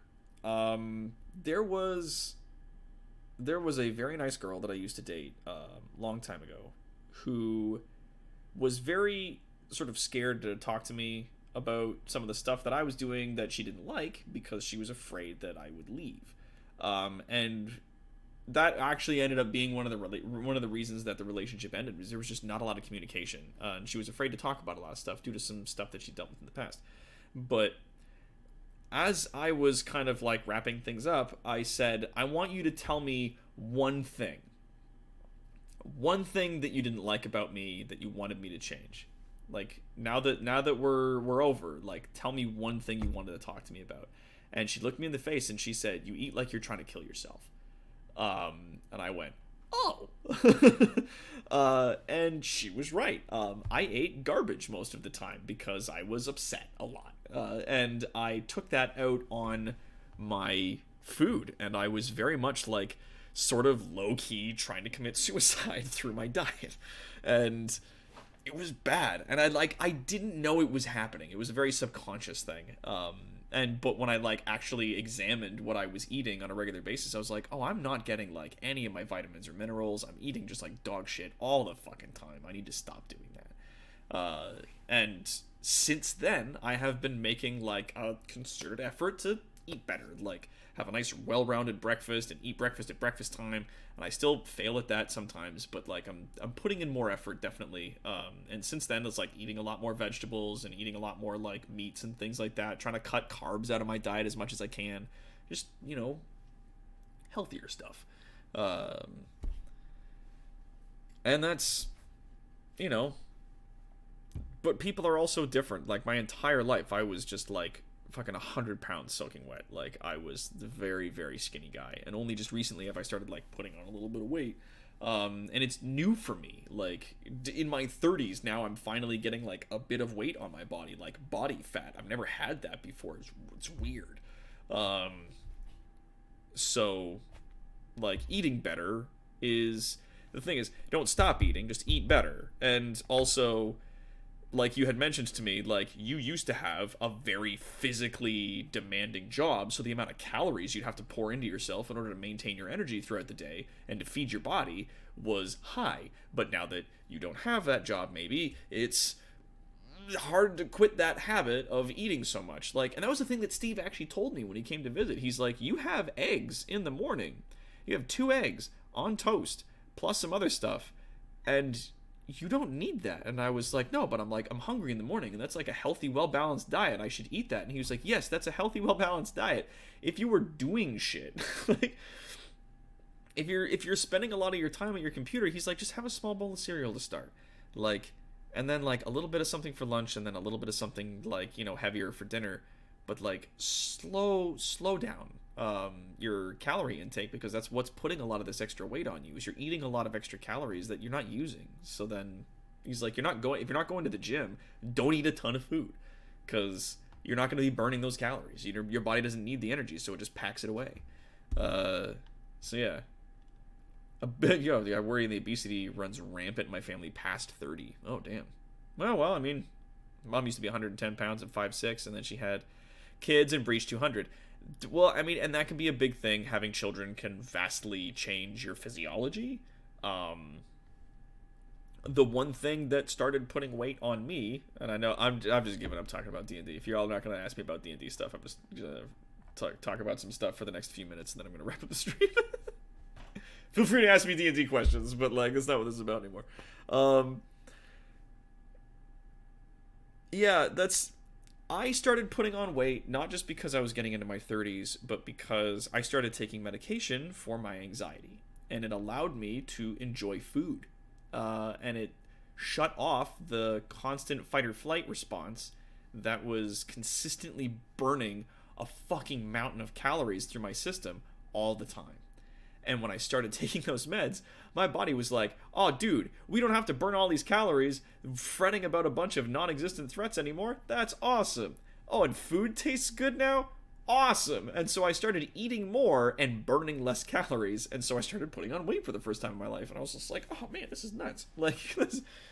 And I also hate it because it's weird and it's different and it's new and it's scary. And I'm just like, no, I don't like having a belly. Like, blah, blah, blah. I'm getting a dad bod for no damn reason. What the fuck? But I'm not getting this, like, husky. I'm just getting a gut. And I was like...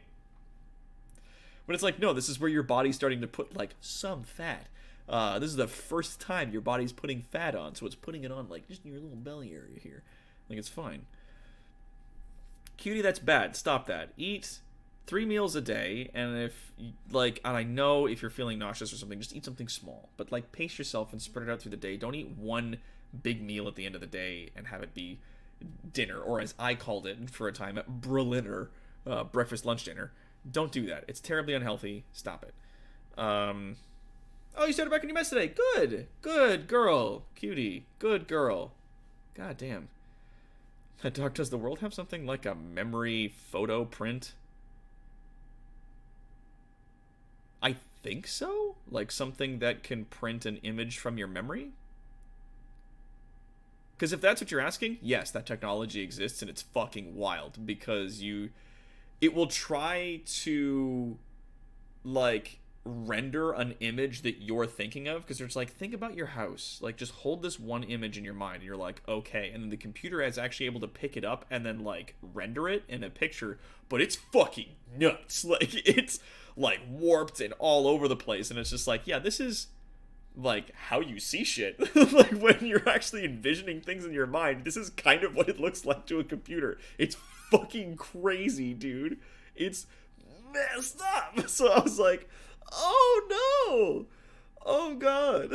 Like, that's, oh shit. In D&D, memory photo print. I don't know what you're getting at. I'm very tired, so I'm not really catching on.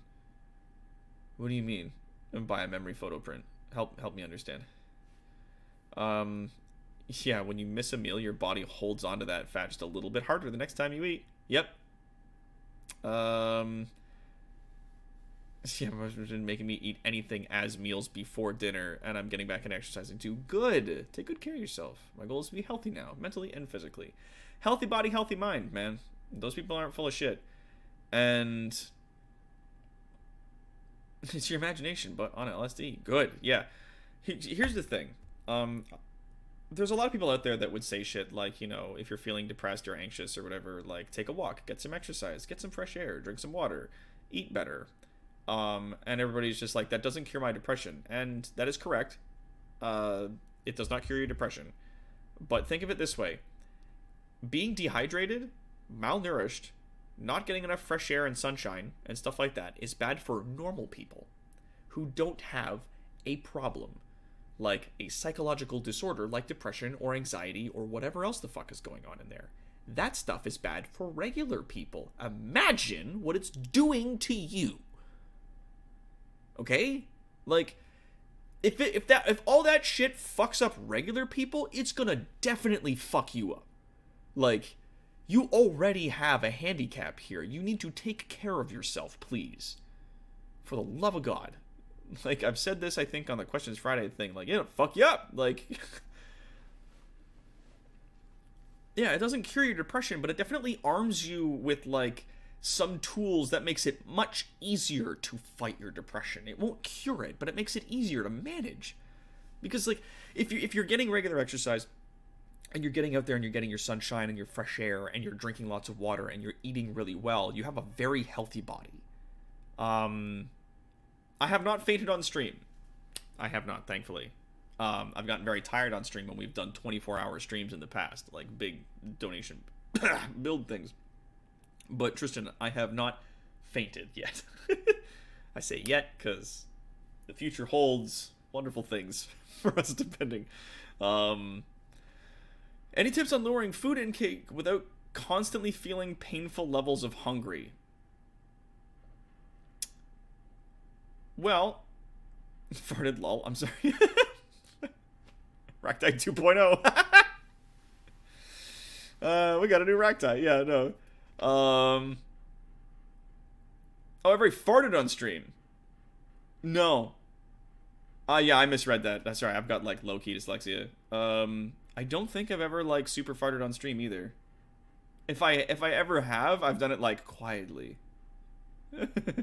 Try to keep it very, very silent. Lowering food intake without constantly feeling painful levels of hungry. Like, talk to your doctor is where that would start.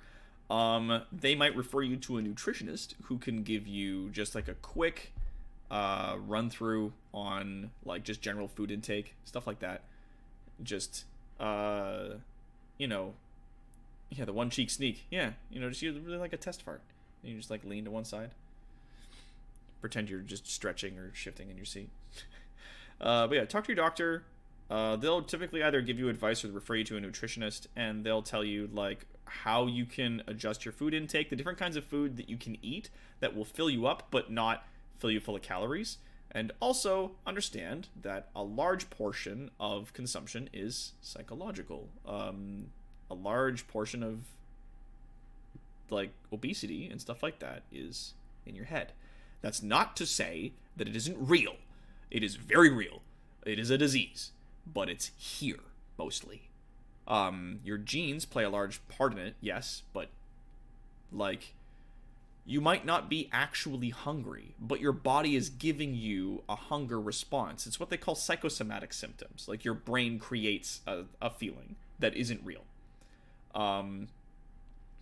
It's like how you can feel like there's like a pain in your chest or something, but it's like there's nothing actually there causing that pain. Your brain is creating that due to another like psychological thing that you're dealing with. Like anxiety pains, like panic attacks, can't hurt you. They're not caused by any physical duress, but your brain is creating those symptoms. So it's a psychosomatic. And that can be a thing that can be very hard to combat. But like if you talk to your doctors and they're just like, yeah, a lot of your hunger, like your deep hunger pains that you're getting are like in your head, then a lot of what they can do is, like I said, like maybe recommend you some foods that you can try to eat that can fill you up but not fill you full of calories and sugars and things like that. Ways to change your diet so that you're getting your calories and whatnot healthy without stuff like that. But yeah, like, and then that's the wall I'm running into. Quit smoking, quit pop, but food's been really difficult. Yeah, I mean, it's like if it goes from one addiction to another. My dad used to smoke like crazy, and then he quit smoking and started drinking Coca-Cola a lot, and that shit will take the rust off a nail. So he was like, I gotta quit that. So he started drinking a fucking ton of orange juice, and then lost a lot of weight. Because it turns out one of the side effects of being overjuiced with vitamin C is you burn all your body fat out. I've seen that happen to 2 people in person. It's bad, dude. Yeah, just like fucking ODing on vitamin C like causes your body's metabolism to go into overdrive, and then you fucking just burn a lot of shit out, and it's so bad for you. Do not ever do that. It hurts you so much. Like, it will definitely fuck your body up. Yeah, Doc put me on, put me wise to, yeah, chicken soup, noodles, and other fill-me-up foods that take care of the need, but do little carbohydrate storage problems. Yeah. That's another thing. One of the biggest lies that the food industry has told you is that fat makes you fat. That is not true. Sugar makes you fat. It's one of the biggest things. Adam Ruins Everything did like a huge episode on it, and they have like citations all throughout the episode. I highly recommend watching it. But it was like the sugar industry basically discredited the one scientist who actually had proven research that fat does not make you fat, that it is sugar that does that to you. And they discredited and then eventually killed that guy. So, because sugar's a big industry. Yeah. Orange juice with pulp. I could try that for a couple of weeks. Yeah. With pulp. Good man. I'm definitely a pulp guy myself. Me has seen some shit. Also me. Dude. Yeah, my replacement for smoking was gum, which I then kicked. Good man. Yeah. It's just whatever comes through, dude. Did we get a donation? I just got like a thing. Oh, we got $5. Rainer, you donated $5, my man. Thank you. What was that one for? It didn't come up with the thing though, because I haven't set this up to give me the proper notifications. I do apologize for that. I literally just like I didn't have a webcam setting for this originally. I just put it together. Bleh, pulp. Oh, okay. My food, yeah, food's my last big. I need to fix this shit. Well, I mean, good. I mean, thankfully enough. What are the downsides to having a sweet tooth? That was it just showed up. Also, RS Games has followed. Thank you. Thank you very much. That was 33 minutes ago, and I apologize for missing that. The downsides to having a sweet tooth. I mean, I have one on occasion. And then, yeah, the downsides of having a sweet tooth is it puts a lot of fat on you. Because your body, with all those refined sugars, has nowhere to put all that energy, so it transforms it into fat, stores it on your body. Like, I was not a big fan of food for the longest time. Still kind of not. But fucking candy bars, dude. I had, like, a small weakness for candy bars. Candy bar. So I would, like, keep a bunch in a drawer. And I would have, like, one every like day or 2 days or something like that, and it just, yeah, like, I don't need a shit ton of junk, just a shit ton of food. Well, I mean, talk to your doctor. see what they're willing to say, because I know that they can definitely help you out with that. And from what it sounds like, it's replacing one addiction with another. Like you went from cigarettes to juices, and then you went from that to now food.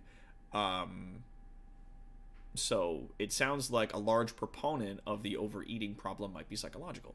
So talk to your doctor, because like I'm a physicist. I'm not a nutritionist. I can't help you out too much with this stuff. Fuck it, shoves atomic fireballs in the mouth. Yeah, I mean, it's one of those things, man. Just talk to a doctor. They'll refer you to a nutritionist. And if you can't afford one, like maybe they'll be able to find you one that's willing to work for less, or just maybe the doctor can just give you like basic nutrition information. And again, it's like the different kinds of foods that you can eat that can help you reduce weight or fill you up more, or food that you can just eat as the addiction, but won't put all that extra weight on you, right? That'll be like low calorie snacks and stuff like that, like rice cakes and stuff. I know a lot of people get into that shit. They just fucking like cram rice cakes, and it doesn't put anything on them because it's literally just fucking styrofoam that they're eating. It's not worth anything. They just pass it. Like, I'll try that. Yeah, chronic depression plus addictive personality equals not fun, kicking bad habits. I feel you, brother. I feel you. And yeah, cutie, don't do that though. You're cured. Stop it. But like, please, if you can, kick that habit, because, or at least like try to work against it, because I like you and I don't want you to die. Please stop it. Get some help. Ugh. For me, my biggest addiction is gaming, which thankfully is a large proponent of my job. So I don't have to worry too much about it. But that's my big thing, because it's a very worthy distraction. Keeps all the shit in my head sort of tied up, doing stuff, and not freaking out about things. So, yeah, it's a good time. When I want to fill up without pounding the calories, yeah, I just munch unsalted crackers. Yep, that's a way to do it, dude. That's a way to play that. Yeah, man. Chocolate has endorphins and caffeine. Yeah, so you gotta be careful with that. Whew. Was there anything else I want to talk about on Oh yeah, you know what? I'm just gonna fucking get this back on track just for a quick minute here. And talk about some of the stuff that I'm doing. So, Abushki, you will see here this lovely program that I got with my Stream Deck. Now, everybody who's doing D&D stuff, especially D&D stuff on Roll20, like a website, does not need this at all. This is not required. But what you can do, if you do get your hands on this, it can help you out with certain things. So, like, these buttons will help me do stuff like switch to credits, the dead air, the thing. So if I double click on this, it opens up these things. And so it's like switch to webcam, make sure the mic is live, make sure the desktop audio is live. So if I push that button on my thing, ding, it brings me over here. And then the other button, which is this one here, brings me back. So it's go to D&D Gaming, which is the desktop thing, and then you got all this shit here. So live mic, live desktop. Bingo bongo. Now you'll see all of these lovely little icons here. These are the different voices that we have, that we can use. And then here's a fun button that turns on the voice and lets me hear myself and some other stuff like that. But it's all built through VoiceMod Pro. This fun little program, which comes for free when you get a Stream Deck. You get this for free. I need you to assign me a token so I can get set up. A token? What do you mean a token? What are you talking about? What, like for Roll20? Do you need a token or something?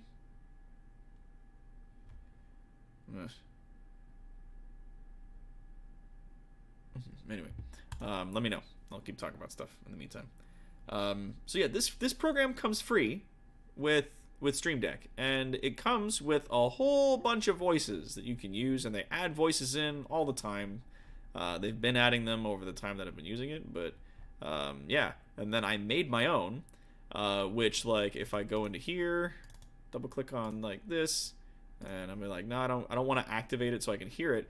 But there are things like I put in like a delay, a pitch shift, There's a bit of a chorus that I've put in there, and if I click on it, then I can like see the different settings, and I can play around with stuff, and then eventually, ta-da, I get the voice for the Lich, the Black King, which I then bring over and I put here through the fun little settings that they've got down here through voice mod.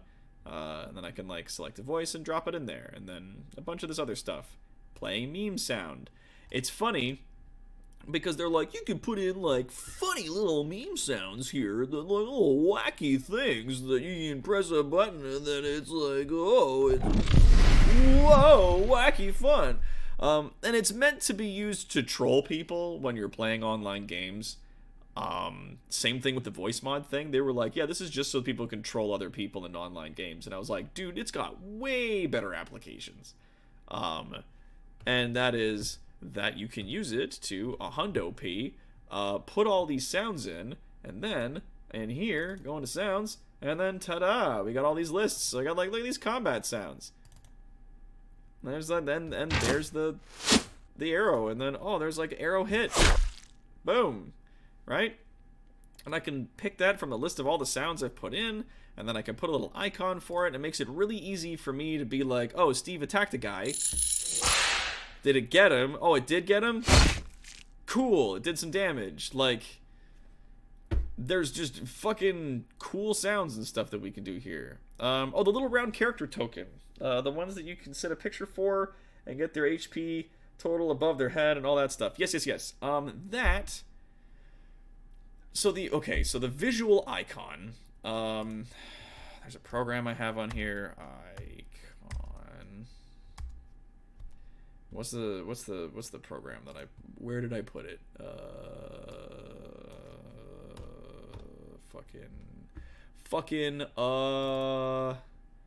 Hold on, if I go into my streaming stuff, token tool, there it is. I'll bring it over here. Token tool, free program you can download. Looks like this, and when you click on it, it brings up this token tool by RP Tools version 2.0. Catching overlays, this will take a moment, or caching overlays rather, and when it loads up, which might take longer than expected, weirdly enough, yes, hello, yes, it might take a bit to load. Either way, when it comes up, you can use it to create tokens. So you can take like a little character's picture, and then you can put a little border around it, and it will then make a little token that you can use for a dude. But when I then I can make that for you, and then you can save, like when I make it for you on the board. So like if I go into here, and I go into this place, and I decide that like you give me your character art, so you'll send me like a character picture, right? Then I'll turn it into one of these. So one of see, there's the original picture of the Herald, and then I turn it into a little icon by taking that picture into this lovely program, which does not seem to be responding anymore. What's up, token tool? Where are you? Oh, now it's taking another minute to do the nothing that it was doing before. Cool. Now there's two of them that do nothing. Neat. Alright, well, I might need to reinstall that because it's being a butt. Nah, anywho. But yeah, we would typically go into, like, I can really just, like, create a fresh one, but send me your character art, I will make a token for it, and I will put it on your character, and then we can go from there. Yeah, what is that? That's the fucking untitled thing. I don't need that. Go away. But yeah, if you send me your character art, then I can make a token for it, and then we can add in stats and stuff like that, but that really doesn't come up until, you know, stuff's happening. But yeah. Why you no work, token tool? What is this? Why are you invisible? This is strange to me. This is very strange. Might need to restart my computer. Yeah.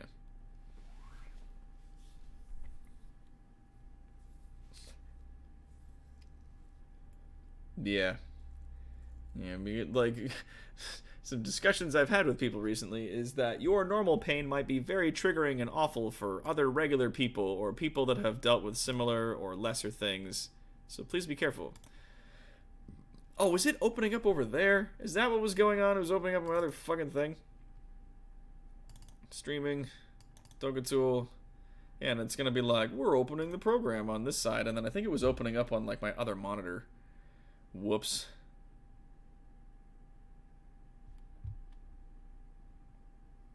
Hello, yes. Where did you go? Where are you right now? If I minimize like fucking everything, where is it? Where? Okay. I'm gonna fucking task manager this. Token tool, where are you? You're using 0% of everything. Where? Where are you, token tool? You're not working, you fucking dink. Whatever. You can close too. Fuck. Ah, well. I didn't see your character's name yet, Rainer. I thought we did a thing. Draconic interactions. Draciar? Is that how you say that? Or Drakier? The clan Umbraxis. Eredar Lord of the Burning Legion. That's Jiraxis. It's different. It's a different guy. It's a different guy. Doc is the only one who tried. Sorry. Yeah, it's something that. Yeah, I'm very tired. Sorry about that. I had a named Character once. That's okay. Work sucked. Second presentation. Falling asleep. More shit to do tomorrow. Well, head to sleep then, Camry, you big old bean. What was I doing? I have now forgotten what I was getting up to. Oh yeah, I was talking about this. So this is just like, you put the voices and sounds in, and then it makes it easy for you to like do stuff. All the stuff with X's on it that I've got currently listed in here. If I go into sounds, like magic, for example, like these ones I still need to do. And then there's like ambient sounds that I need to put in still, but I've got like some, and there's like a button here to stop the sound. Yeah. So these sorts of things can be very helpful in like setting a scene. It's not just like music, but if you have like here, I'll run a quick thing for you here. I'll show you what I'm talking about. Let's say we wanna get you guys fucking jazzed for some shit. Okay, we're just gonna close some of these extra tabs because I'm not using them and not working with them. I don't need them. Yeah. Take it easy, Clay. So without showing you here, just all in your imagination, imagine you're looking at like a specific thing. You walk into a tavern or something like that, and this kind of music is playing. Very sad, very somber music, as it like picks up a little bit, and then you fucking enter this one room of the castle, and two people are fighting with swords. Swish and slash back and forth between each other. See, like, and just that quick bit of ambient noise with the music sets a tone.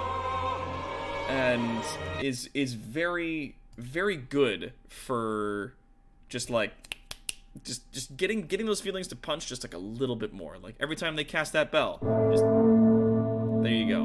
And just like, oh man, did you stab that guy? Yeah, you got him. Like having that little bit of extra like little jibble jabber right there, that little sliver slash on it, that bit of flavor really adds to a lot of stuff, I feel. And it's one of the reasons why I like it so much, because doing the extra voices, having the extra sounds, the music, I feel brings people into it a bit more. So we'll see. Well, Kitty, if she wants to fucking keep her kids safe under a couch because she knows that big dumb humans have a hard time getting under there, then like let her have her cats under the couch. Or the bed or whatever. If walking into a tavern and two people were locked in epic combat, I'd be wondering what the fuck is going on. Well, yeah, but it's like you come into a new room in a castle and like, that kind of music is playing and there's like two people fucking dueling and maybe they're characters that like, one of your friends and one of the enemies or something like that, and they're locked in this duel. Having that sound to play is very like, it adds to it, and it really, like, invokes the imagination. One of the easiest senses to tickle people with is sound.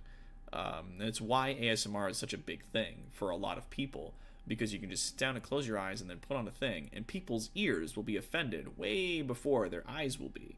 So if you have a way to evoke emotions or to set a scene using just sound, that is tremendously important. So that's why I've been doing like a ton of extra work on my editing computer over here, like getting the sounds all sorted out for you guys. But yeah, so that's what we got for today, ladies and gentlemen. And one of the kittens needs an umbilical cord clipped because it's too long. It's going to get caught on something. Well, I mean, talk to your vet. See what's up. Yeah. So that's what we're talking about today. Let me know in the Discord if you enjoyed this. Like, give me like heart reacts or thumbs ups or thumbs downs or angry reacts or whatever on our thing, the post that I made in the announcement section of our Discord that we've got over there when I said I was going to be doing like a D&D prep stream. Actually, you know what? I'll even do a little thing. What did everyone think of the D&D stream? Use emojis to let me know. Here we go. I don't know how to spell emojis because I'm not from this decade. There we go. Bam. So go check out the thing in the announcement section. Let me know if this was fun for you guys, if you enjoyed this. If it's something you want to work on again in the future, if there's something you want to do in the future, let me know. Tell me about it. But until next time, though, my bravest of citizens, I'm Toronto's greatest supervillain and evil genius, Dr. Terrawat. This is Our Layer 4.0. Thank you so much for your donations, for your follows, for your bits and subscriptions. You guys have been fantastic. And I'll see you next week on our next episodes. End of line.